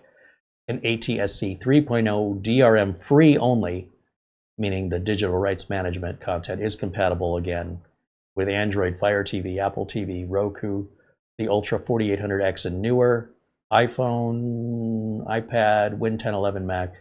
But if the channel does have digital rights management, it obviously can't do that. It has 4 tuners. There are 2 that are ATSC 3.0, but all 4 are ATSC 1.0. And you can watch videos here on YouTube if you want to learn how these install and configure.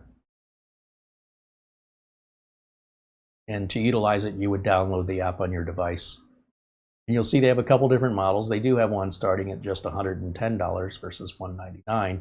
It's only got 2 tuners instead of 4. And then the Flex Quattro gives you the 4 tuners, but it doesn't give you ATSC 3.0, which may mean in time this becomes obsolete if they stop broadcasting in ATSC 1.0. And again, you can learn more about that. There's plenty of TV specialists here on YouTube that will discuss what the ATSC standards are, what they mean, how long it'll be before they go obsolete. Oh, there I am showing the unboxing of one right there. Nice. And it's a pretty simple device. It's just basically a little box, a power adapter, and an Ethernet cable. That's it. That's all there is to it. And you'll access it just like going to its, you just type in hdhomerun.local on the top of your browser, not in your Amazon search, but I just want to show you. After you've plugged it into your network, you type that into your browser as the address, and it'll bring it up, and you'll notice there's really not a whole lot for you to do there. You do a channel scan, and that's pretty much all you can do. And then there's a link for how to use it. That's it. All right, let's get back over to the chat room.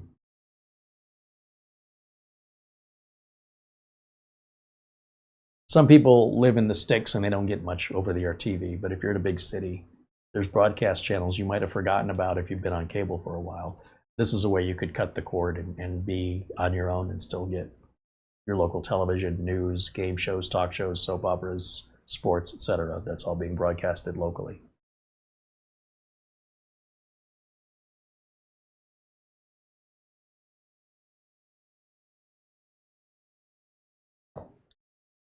Paul Connolly says, hope all of the USA-based people had a great 4th of July. The fireworks displays look great, even on TV.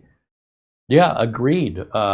We certainly hope all of you did have a great 4th of July. We did the mandatory barbecuing of burgers and hot dogs because, you know, it's almost a requirement if you're an American. And just kind of took the day off. I was playing with this all day yesterday. That was what I did. That was my fun. Not exactly what you'd call a day off, except I was having a good time trying to figure out how I was going to get the Plex. I couldn't figure out why I couldn't get Plex to work. And I realized, where's the server? And once I figured it out, I sent the instructions to my contact at Minisforum so they could pass it on to their engineers, because I like to see it added to the featured apps. So you just click a button and let it do the firewall bypass for that port, install the proper version of Plex server, and then you just hit the access button to configure it. And they can't really test like the DVR function and stuff for the home run, because in China, that's a whole different TV broadcast system. So they need somebody outside of China to test that for them. So I said, hey, sign me up. I'm happy to do it.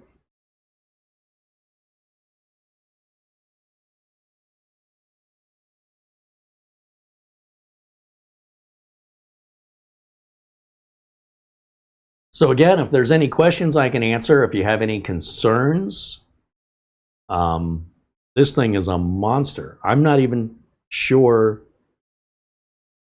how I can use this other than, like, for me, this would make one hell of a video editing station all in one rig, because this has the power to render my videos, which are huge and in 4K. Plus it's got the storage space to save those projects.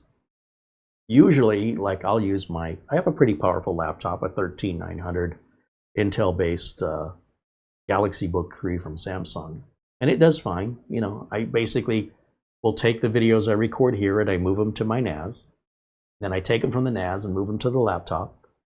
And then I open up Power Director and I do my edits and I render out the final thing. And then I upload the final thing to YouTube, or like Amazon, I upload those. And then those master files, the ones that I was using to create the edits, I can either store those on the NAS, leave them on the NAS, or at the very least just delete them out of my laptop, because it has much smaller capacity. It's only a 4 terabyte drive in there. So I can fill that pretty quickly with video. And of course, the 13900, using the built-in, it's got both an NVIDIA card in it and it's got the Intel graphics in it. And it seems like Power Director works better using the built-in GPU. It actually runs slower using the NVIDIA card. So if I switched everything over to this and said, okay, this will be my video editing rig, this could be an all-in-one solution for me. I would just boot this to Windows 11, install Power Director on it. And what's great about Power Director is, because I'm on an annual subscription, I can install it on any number of computers. You can't do that with a paid license. Not with most. So what happens is, if I go and put Power Director on this, and I go to run it, it'll say, oh, your license is already activated on another computer, which would be my Galaxy Book, but I'm not using them both at the same time. So I'd say, well, activate this computer instead, and it just does it online in 5 seconds. And then I've got a fully licensed working version of Power Director. But then I'm done here, and I go back to the laptop, and let's say I've shut Power Director down. I go back to the laptop, I bring up Power Director, it says, you've already moved the license. Do you want to move it back? I say yes. About 5 seconds, boom, it's already installed. I never uninstalled it. It's just activating. And as long as I'm not trying to use it on both computers at the same time, I don't have to buy a second subscription. If I buy a new computer and I need to set everything up again, I just download it again. I don't have to worry about storing the files myself. And I get free updates. There's at least one update a month, sometimes two, at no additional charge for the lifetime of the subscription, including a new version, which again, a paid license usually is only for one version. So it's actually cheaper for me. I think it's cheaper for most people, just pay for the subscription. For me to demonstrate Plex on this, I spent the $7 to buy a month of it. So what? What's $7? I think it's $7.63 after sales tax. And I don't use Plex. I've never used it as much as I used it yesterday. And I learned a lot about it. I still have more to learn, but just to get the basics for somebody who doesn't know, I think anybody could easily follow the steps that I demonstrated. And then within Plex itself, once you've got the server installed, that's the hard part. At that point, you could pull any YouTube video up going back years on how to use Plex. That's been covered ad nauseum by so many people. Just find one you like. I don't need to cover that. I don't need to recreate a wheel that hundreds of people have already done this on YouTube. I'm just repeating the same content. Same with the HD Home Run. I don't need to go into any more depth. There's already dozens and dozens and dozens of videos on the HD Home Run. And you just find the one that you like. My job here, the way I see it, is to introduce you. Say, here's what this is and here's what it does. Now, if you want to know specifically how to do it, and there's already dozens of videos out there, I'm just going to tell you, go watch one of the other videos. Why should I recreate it? On the other hand, because this is new, there was nothing I could find about installing Plex Server. Nothing, anywhere. not in Reddit groups. Even NAS Compares, they have their own forums, and his instructions were completely useless. At least for what I was trying to do. He didn't seem to understand. Somebody asked basically the same question I asked, and he gave them an answer that was accurate, but I'm assuming the person asked was asking, how do I use the MinisCloud Docker to do it? And he didn't give the instruction of that. So anyway, I said, I guess it's up to me to do it because nobody else has done it. Now, hopefully it'll be a non-issue anyway that Minisforum should add it to the featured apps, and it'll be as easy as clicking. But until then, I'm the only one who's got the content. If somebody else already did it, guess what? I wouldn't have done it. Okay. So that's what motivates me to do these videos. And that's why sometimes I'll cut off at a certain point and say, well, if you want to learn more about this one thing we discussed, there's plenty of videos on YouTube already. It's not like the HD home run just came out. It's not like Plex just came out. The price just changed, but it's been out a long time. There's been plenty of opportunity for people to make videos of varying levels of depth. And as far as this NAS, this just came out last month, and it's pretty similar to the other N5 models, the N5 Air, the N5 Pro. It's just on steroids. The ports are a little different, and it's much more powerful. I also really love the fact that I don't have a power brick. Now you might ask yourself, what happens if your power supply dies? We don't see that much anymore, but if a power supply dies, you have to get another one from Minisforum. So let's play the what if game. What if you can't get one from Minisforum? Does that mean all the data on your NAS is no longer accessible? Well, the MinisCloud OS is using something called ZFS. And ZFS is an open source RAID format. So anything that's compatible with ZFS, regardless of who makes it, you should be able to take the drives out of the Minisforum and put them into any other NAS that's 5 bays or more that support ZFS, and should read them just fine. But I want to remind you, this isn't a backup. All right, there's the idea that $300 data recovery to this day is busy. I've just given up on the human race. I've just given up. I don't know how dumb people are that they claim something is important, but they can't be bothered to back it up. And then they freak out and they panic and need data recovery services. I don't get it. How can you claim ignorance? The computers have been out now how many decades?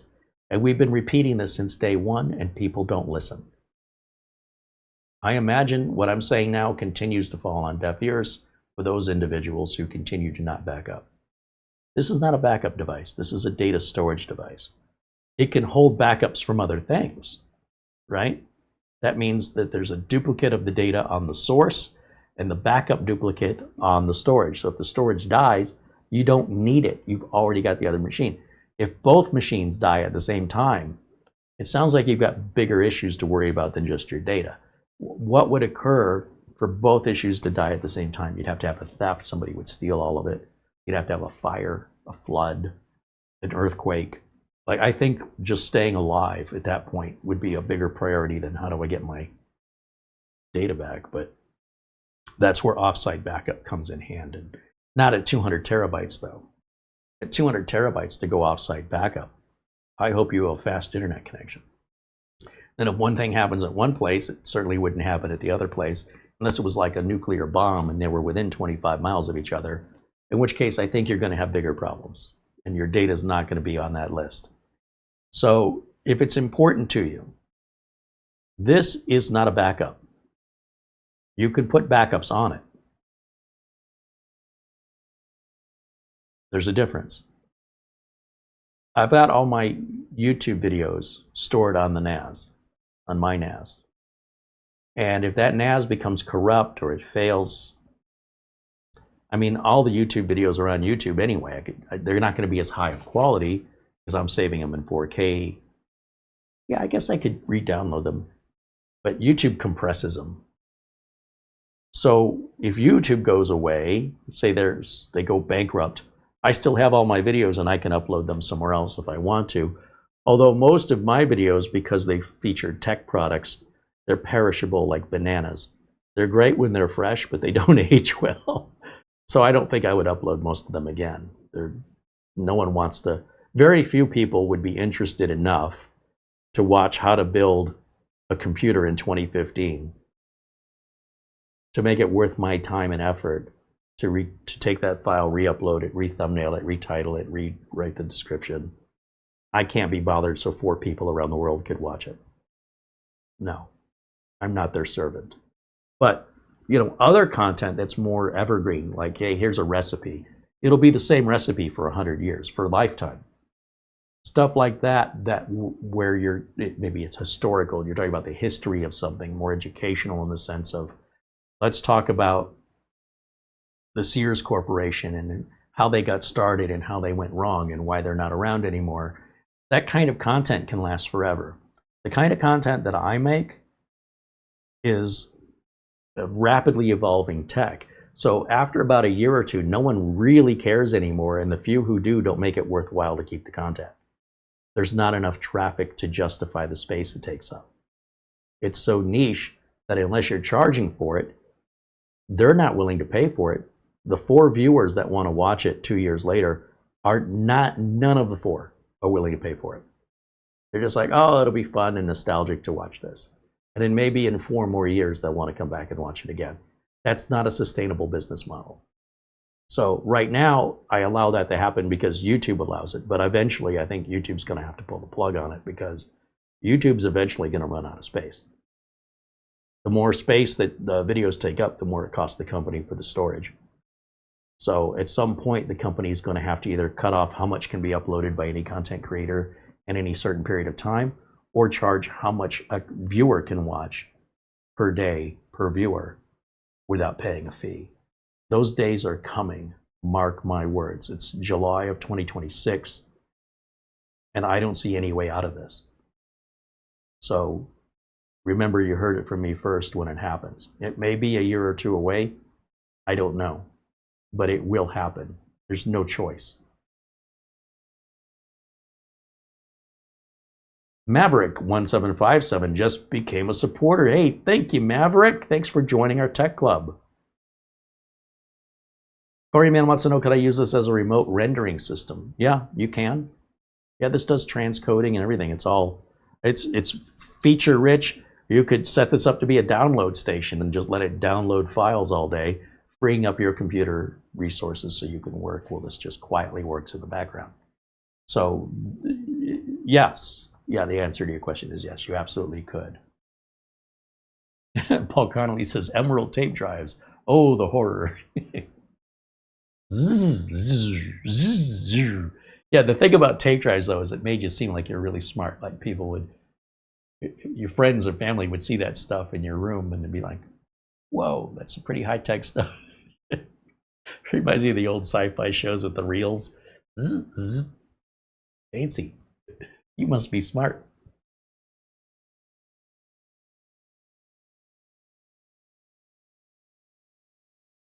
Yeah, the whole issue of backup, I've just given up. I don't care anymore. I used to feel empathy.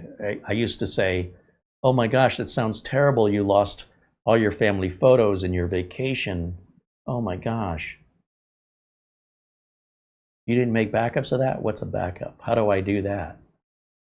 And you're supposed to ask that before it happens. Computers were never trustworthy, not from the very first computer I ever had. Floppy disks failed all the time, So you had to have a copy just in case the one failed. What are you going to do when it fails? I guess I'm not playing Pac-Man anymore. If the floppy disk that I was loading Pac-Man from didn't work, I better have another copy of it or I ain't playing Pac-Man. So now fast forward, that was 1981, this is 2026. That's 40, oh my gosh, I'm old. 45 years? No, I'm not even that old. And nothing has changed. 45 years later, you still can't trust the computer. You have to have copies of things that are important. Duplicates. You probably have a duplicate of your Social Security card. They usually issue 2 at a time, 1 to keep with you and 1 to lock away. You might have a duplicate of your birth certificate. If you don't, you should. This is not a new concept. Ever since Social Security cards started being issued, and ever since the birth certificates started being issued in and recorded by the government, having a duplicate or a copy of it, it's really easy to get it. And yet, if you don't have it, that's on you. Well, all those photos you take and all those precious memories you have, if you don't have them somewhere else, and something happens to where you have them, whether it's a drive failure, a virus, an infection, a theft, an act of nature, a fire, you're screwed. You're done. Those memories are forever lost. When you would get film developed, they would also give you back the negatives. Why did they do that? The negatives were your backup. You can always reprint the photos so long as you have the negative. Nothing's new. This is the same in 1960s, the 1950s. It's still the same. And it's for the same reason. And people just refuse to listen. So I'm done caring anymore. It's like, if you don't care enough to back up your own stuff, why is it mean for me to also not care what you don't care about? I'm agreeing with you. I'm being supportive. Hey, it's not worth backing up. You obviously didn't think it was worth backing up.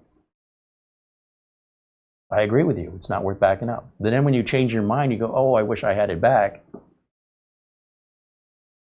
Well, I guess you changed your mind. You thought it was worth backing up. It's a little late for that now, isn't it? It's not like you didn't know. You just changed your mind. So why would I feel empathy? I'd say, good for you. You don't want to back up? Good, don't. You lose everything? Wow, I bet that sucks. But you knew that. You made that decision. I didn't.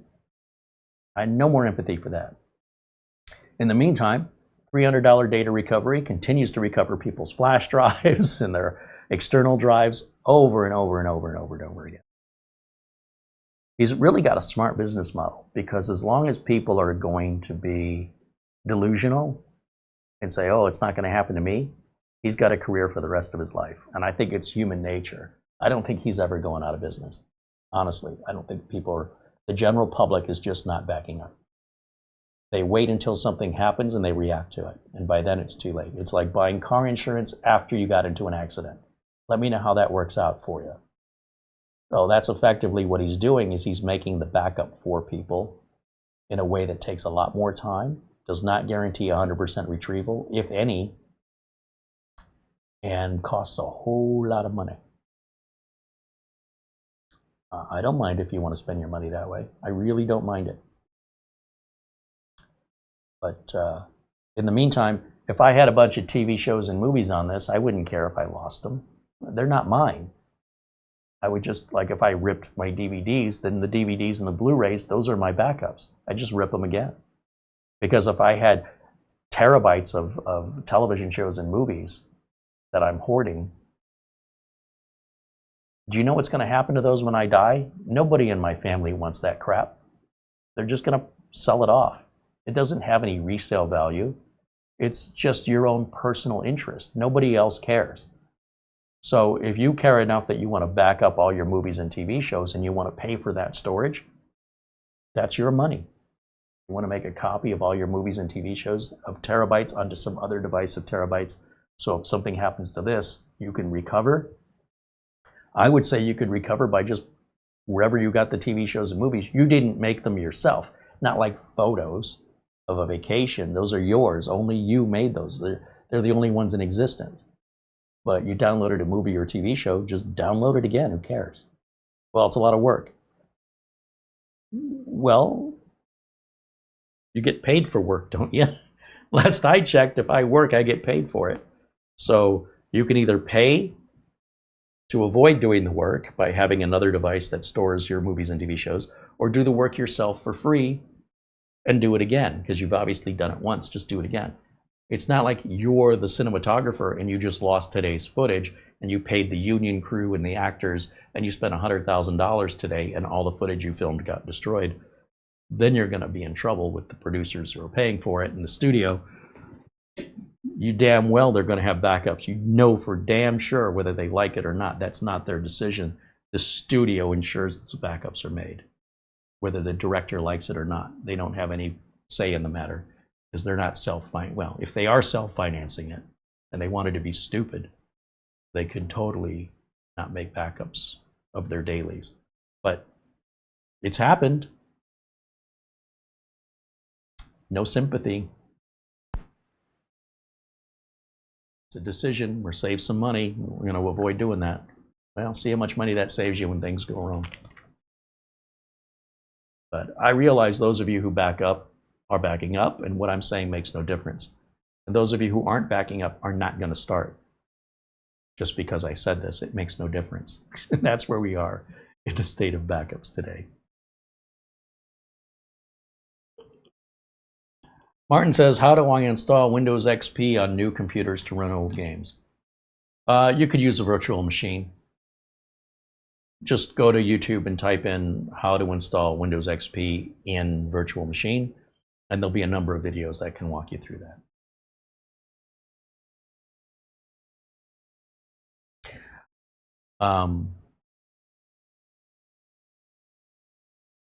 While Connolly is using a virtual machine to run XP a viable option for vintage gaming, it should be, yeah. Mark Liebowitz said most people who want to install XP to run old games do it on an old computer. Those are a dime a dozen.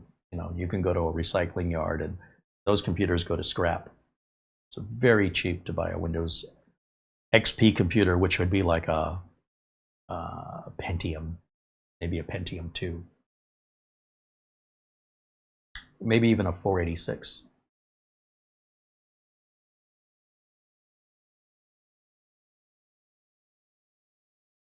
And Mark Liebowitz said, yeah, a problem that comes to mind is old games may depend on old video drivers.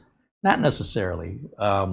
Today's integrated graphics are a lot better than, let's say, a Voodoo card back in the day. So in most cases, I don't think the video is going to be a problem. But you know, if you're wanting to play games, then you got time. If you got the time to play the games, then you got the time to install and configure virtual machines, Windows XP, install the game, and play around with the configurations. And then, depending on what the game is, you can do the research using, let's say, an AI chatbot or Google search, and say, how do I run whatever that particular game is designed for Windows XP on a modern computer. And there's probably little enthusiast groups on Reddit that are doing the same thing, and you just have to spend the time and research yourself to do that. You're not going to pay anybody for that, and you will figure it out. It's absolutely doable. But the easiest, most painless way to do it would just buy a computer of Windows XP era, put the Windows XP on it, and put the game of that era on it, and all your problems go away. But if you're just trying to use the hardware you've got because you don't even want to spend $1 for buying old hardware, then just spend your time and research that. And you need to be specific about what the game is, because the steps aren't going to be the same. But in general, I think a virtual machine would probably be fine. Some of these old games are on browsers now. Like, let's say, for example, I wanted to play Galaga, which I used to play in the arcade. Well, now they have MAME, right? Multi-arcade machine emulator. And then, of course, they make these little replication boxes like our arcade, what is it called? Arcade, one-up arcades. But even now, you can play it in a web browser, and you don't have to do anything. Look, let me show you. If you come over here, let's go to Amazon again. Let's do a picture here. I want to play and put the game in here. I want to play Galaga. So these are videos. You can jump into the game right here by visiting Free Galaga. Loads up right in my browser. Click on the game area and press spacebar to start. So click on the game area, press spacebar. I guess I use my arrow keys.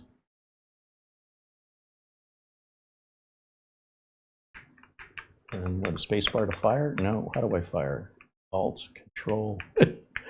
I don't know what the fire button is. It's up in there. I'm sure there's directions. Maybe the slash or the question mark. Nope. Boy, they're getting aggressive. Anyway, you see, I didn't even have to.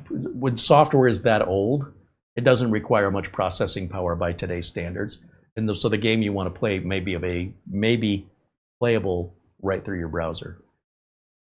And of course, there's good old games, and that's about just keeping old games alive. That's the whole point of good old games, is to resurrect these really old, obsolete games. And you might see what good old games has available for you here, as far as like really old games. And then they would be designed to run on modern hardware. Here's Doom from 2016 for $3.99. They do charge for these. I don't know if they have any free ones.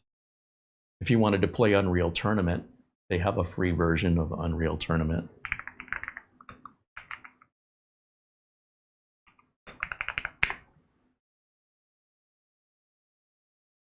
Old Unreal full game installers, completely free, completely legal. And you wouldn't need to use a virtual machine or anything. You could load it up. It might look a little funny on a rectangular screen. These were all designed for 4x3 screens back in the day. So you will be playing it in a boxed type, a screen that's more of a square. But there's the download, and just install it and run it. Now you've got Unreal Tournament for free. So a lot of options out there. So it really depends on the game itself.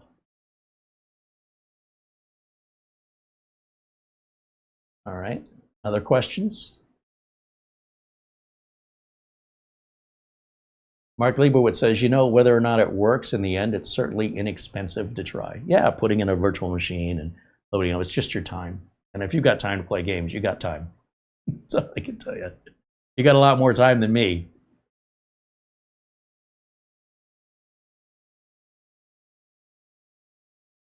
Other questions I can answer for you guys? This will be the time. Otherwise, we're going to get ready to wrap it up for today. We're just at almost a 2-hour mark here. It's interesting. YouTube says it's not receiving enough video to maintain smooth streaming, and yet OBS says everything is perfect. So it says I'm uploading at the full stream, no problems.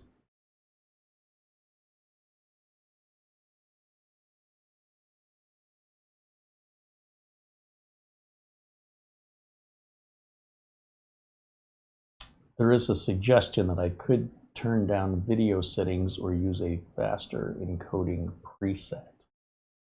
Oh, you know what? I'm using a beta of OBS. A new beta came out, and that could be related to the beta. So I haven't changed any settings. And the reason I run the betas is I want to get a handle on what's changed. Because if I wait for the full version to come out, and then things have moved, like there's no longer a close button. You have to just exit. You hit the X on them. They got rid of the exit button. You just have the X on the top right. I guess they figured it was redundant. So I figured that out when it was in beta on the current version. Now they're working on the next version, and I'm like, yeah, keep me in on the betas. I've never had it so bad that I needed to revert, but there are little hiccups and things that we might be experiencing like this that are related to the state of the current beta, which is now the 3rd revision of this beta. They usually only go to like 3 before the final version is released. So when the final version is released, if this problem continues, I'll start looking at settings. I don't know if something by default changed in how it's encoding hardware-wise or software-wise, or which encoding method it's using. I can't remember the way I had it set, but I can't imagine it would have changed on its own. So we'll wait.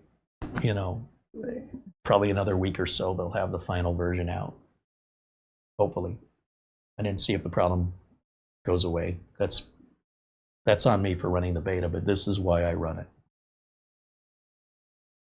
See, like the little message I got that my encoding can be improved, that just went away all by itself and I didn't do anything.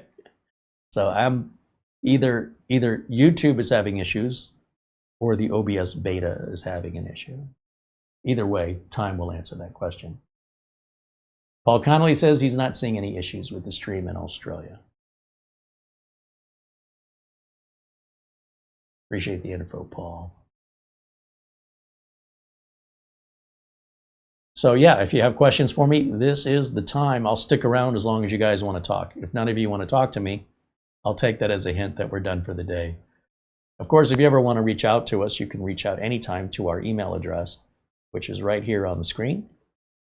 And certainly happy to help you with any particular issues you're having if we can, or point you in the direction of where you would find that solution. Or if you're looking to buy any of the mini PCs that we show here, after about 6 months after we've shown them, they're usually available for sale. So if you let us know, for example, a good email would be, first of all, confirm you live in the United States because I can't ship it outside of the United States. And if there's a particular mini PC you're looking for, do look at what the price is on Amazon and let us know what you'd be willing to pay for it. Keeping in mind Amazon ships for free, costs us around $40 to ship a mini PC. So there and right there, I'm losing money. But if you don't necessarily have a model in mind, but you're looking for a mini PC at a certain price point, then tell us how you intend to use the mini PC and how much money you've got, and then ask if we have anything that fits that, and if so, what is it? And we're happy to provide that information. And then if you want to move forward with it, great. And if not, that's great too. But you're not bothering us when you reach out to us. We love hearing from you. And that's how you can reach us right there, showcasecreate@gmail.com. And you'll usually hear back from us within a matter of hours. Mara stays on top of that like a hawk. Paul Connolly says, Mara and Carey, thank you for great content today. Hope you enjoy the rest of your Sunday. Well, back at you, Paul. Enjoying winter time in Australia right now. What's the temperature in Australia today for you, Paul? Michael Cordero says, can you share what model that yellow keyboard and mouse is that you're using? Gravistar. And if you go to my YouTube channel and just type Gravistar, you'll see the review on that. So Grava, like gravity, and star, like stars in the galaxy. All one word, Gravistar. Other questions?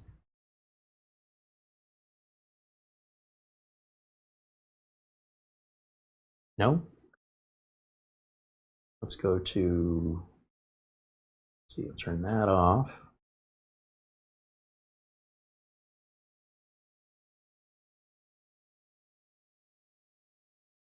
I'm just going to sit here for a few minutes and give you guys time. Like I said, when I speak, there's a delay between when I'm done talking and when you hear what I've said. So I want to make sure, especially if somebody's a few minutes behind, that they have an opportunity to ask a question. Paul says in Australia right now it is 8 degrees Celsius. It feels like 2, according to their weather app. And in Arizona right now, just to put it in Paul's language, what is the temp of Phoenix now in Celsius? 42. So Paul says his feels like 2, and ours is 42.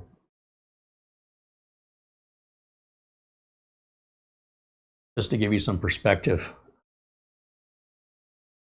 Want to trade?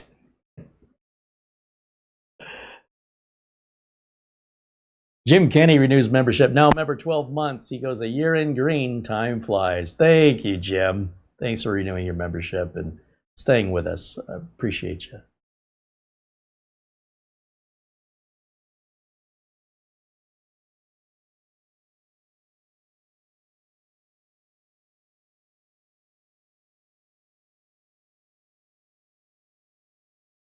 You know, it just occurred to me, YouTube is so saturated with content, you can almost punch your keyboard and somebody made a video about whatever that spells. It's not quite there, but it's damn near close. So if you wanted to play, I just want to try this to see how it works. Let me open up Edge. Let me go to YouTube on Edge, because I don't want all my video history and everything showing up. And I don't want this in my history. So let me just, I'm not signed into YouTube on Edge, and I'm just curious how this is going to work. Let's share the Edge screen, which would be right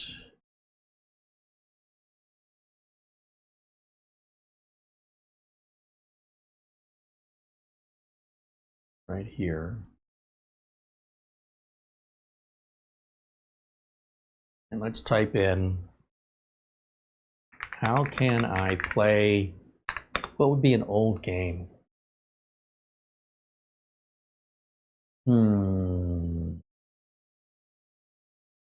Duke Nukem 3D on a modern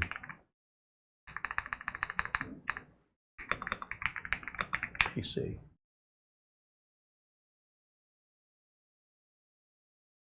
You see, if you're very specific about which game you want to play, there's likely a video showing you how to do that. If it's a Windows XP or even Windows, even DOS base. What if I wanted to play? This one shouldn't be too hard. How do I play Zork from 1983? How to get Zork to run on your PC. So if you're specific about what you're asking, there's likely not just one video, but several videos. And you may even be able to play it in the browser. Play Zork in browser. The older the game is, the more likely you can play it. Invisiclues, playing Zork 1. DOS Zone. HDD DOS Zone. No way.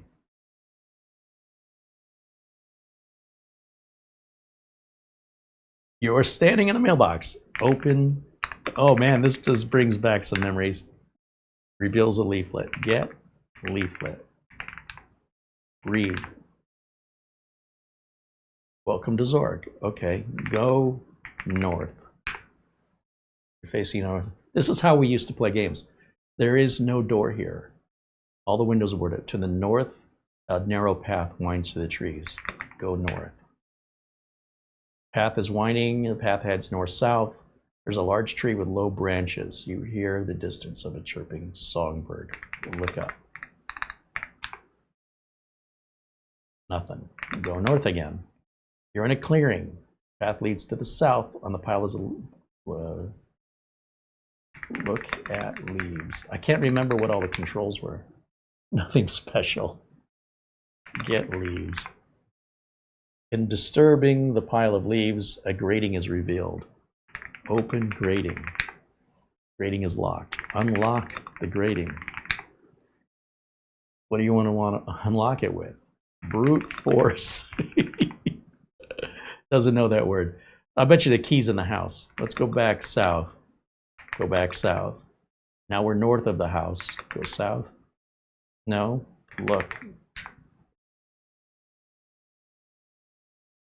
Can I go right? Go to door. I can't remember. There's got to be a door. There's no door here. Go east. You're behind the small window. Open window. Enter house. I spent hours playing this game. This was so much fun. And look, I didn't have to install any software at all. Come on now. The times have changed. I used to pay money for that. Man, those were the best games.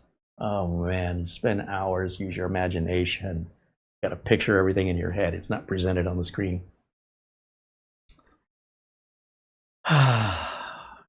It's the 80s.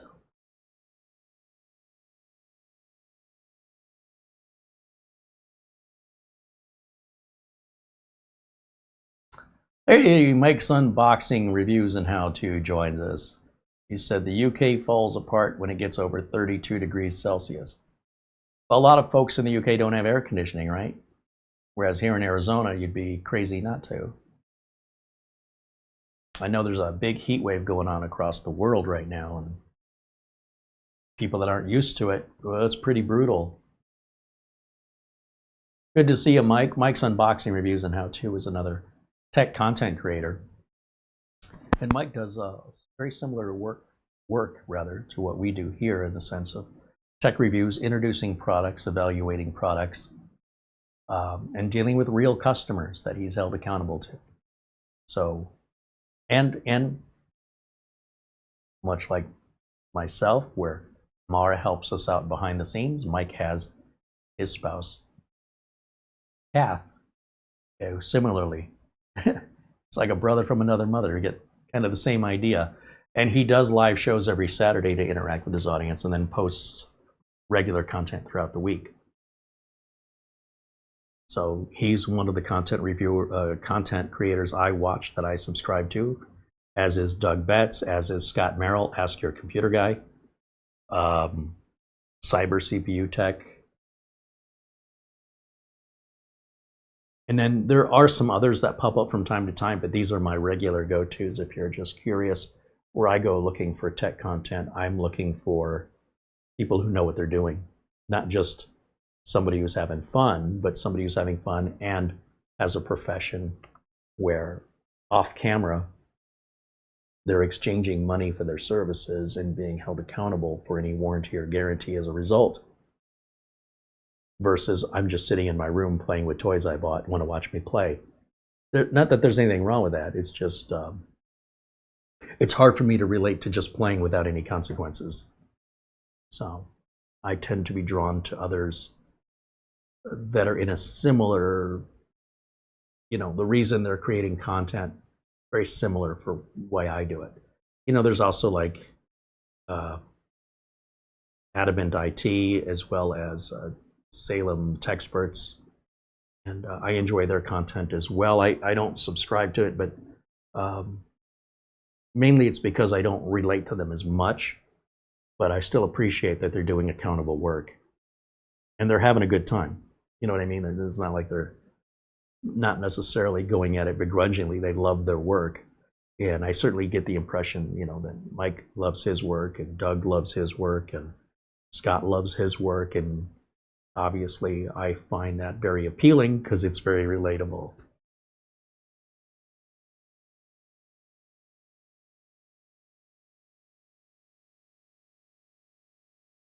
Andy says, thank you, Carey and Mara. Thank you, Andy.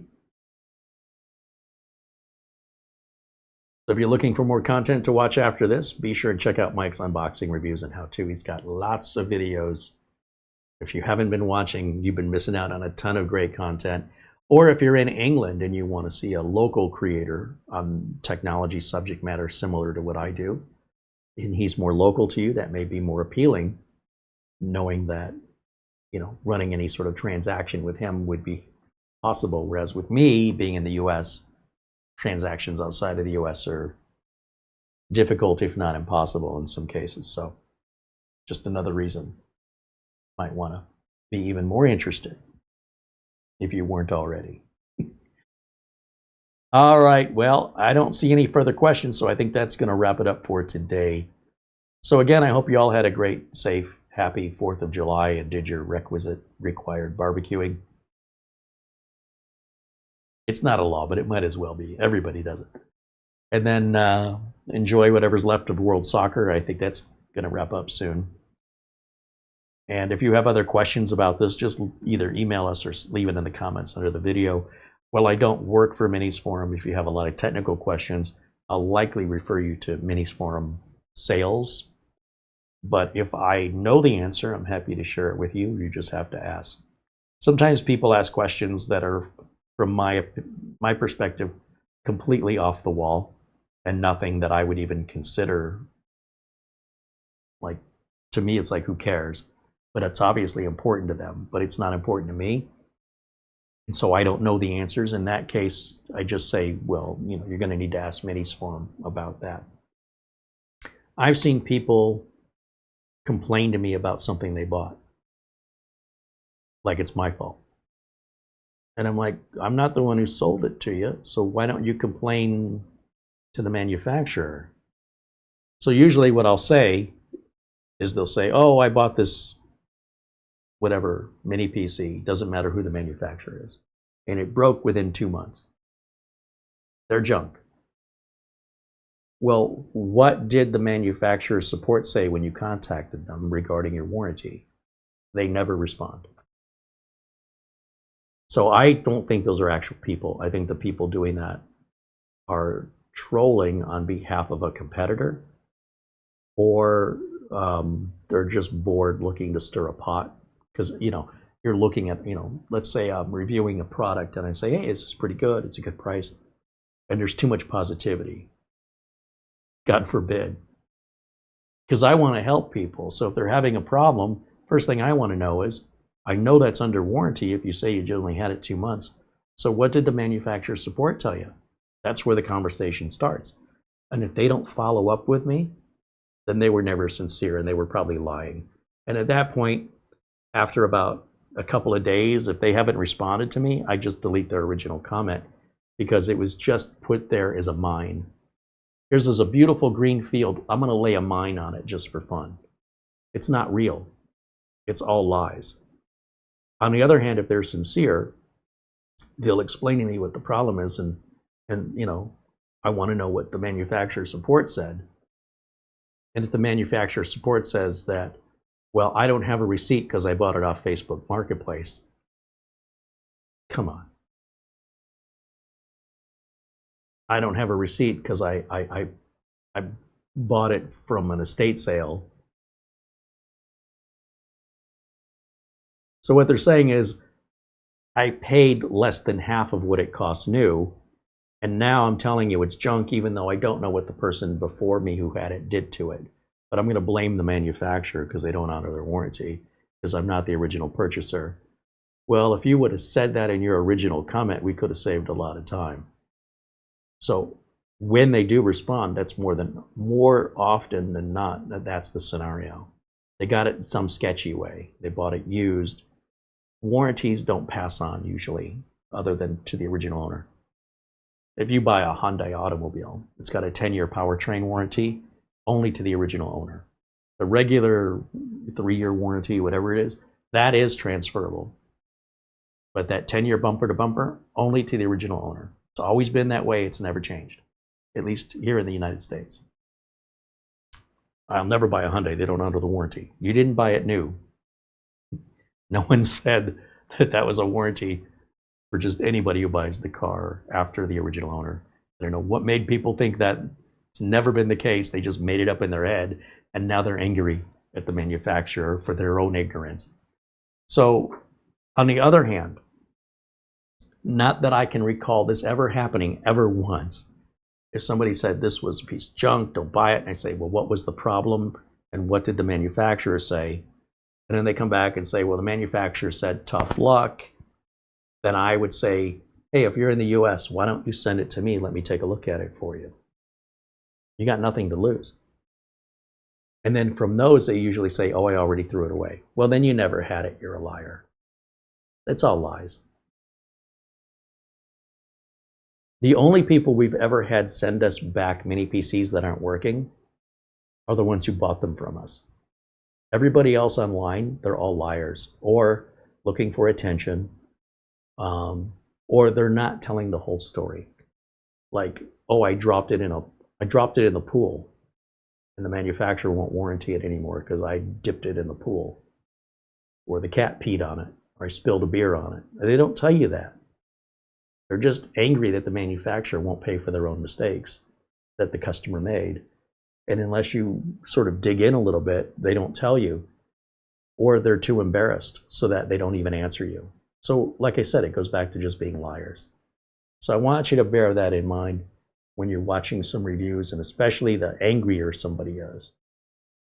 Look and see if it's just that one person or how many people are angry at that manufacturer.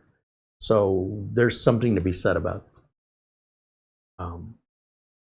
looking for a preponderance of evidence and not one crazy person who's insane, or perhaps isn't even a real person, just working for the competitor to try to dissuade you from buying their competitors' brands. They absolutely do that. I can't necessarily point out exact examples because a lot of times those reviews don't stay up very long. If they're using one account over and over to bash a competitor, eventually the websites that watch these reviews go, there's clearly a pattern here, and they remove them. If they create an account to leave one review on one product, then there won't be enough complaints to really justify anything other than a crazy person or, you know, someone unreasonable. So usually the evidence is in, you know, how many people are complaining about a particular product from a particular company. Is this an epidemic? Is there something behind this? Or is this all fake and is it all an illusion? But we do try to help people, but when they refuse the help and they won't respond, then I don't take their complaint seriously. Why should I? They're obviously not sincere. If they were truly that upset about it, they'd want it fixed. What was the point of posting the complaint otherwise? So therefore, the complaint, it bears no point of existence. If there's nothing we can do to help them, and there's nothing left to talk about, there's no point in even bringing it up. So I just remove that comment because it's nonsense. But if someone is sincere, we will try to help them. Even if it's helping them get in touch with the manufacturer, getting in that warranty exchange, help them, assist them to get that manufacturer RMA so that they can get that ball rolling. We have some inside contacts, or if they're having trouble getting through, we can help them. I don't think it's ever happened in reality, though. Everybody that actually attempts to reach out to these companies gets responses, unless it's something they bought used or AliExpress or a garage sale, something like that. And in that case, you weren't buying it new, so why would you expect it to be like new? It's preposterous. But we do try. We are sincere. We want to help. And that's going to wrap it up for today. Thanks again to everyone watching, for all of our contributors. Thank you, of course, to Mark Gaines and Buster for your contributions during today's show. Thank you to everybody in green, without which we wouldn't even be here today. Always good to see our friend Mike's Unboxing joining us in the chat. Say hello to Kath for me. And thanks to Mara, working behind the scenes, doing last minute. She had to create this thumbnail last night because I didn't know what I was going to do today until about 11:30 at night. And that's when she started to work on the thumbnail, the video description. And she hates that. She's like, couldn't you give me more time? I'm like, I didn't know I was going to do this today. I had no idea. We're back live tomorrow for our members only Mondays. And then I don't know if we have content for Wednesday at this point. If we do, if something comes in, we'll certainly go live. Otherwise, we will be back live no matter what, every Friday and Sunday at 1 o'clock, open to the public, as we are today. And that's our regular schedule. Thank you so much for watching. We'll look forward to seeing you again on the next one. And until then, bye for now.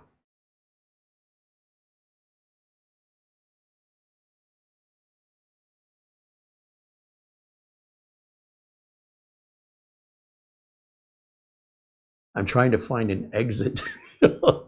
Where did it go? Where's my exit? There it is. Bye.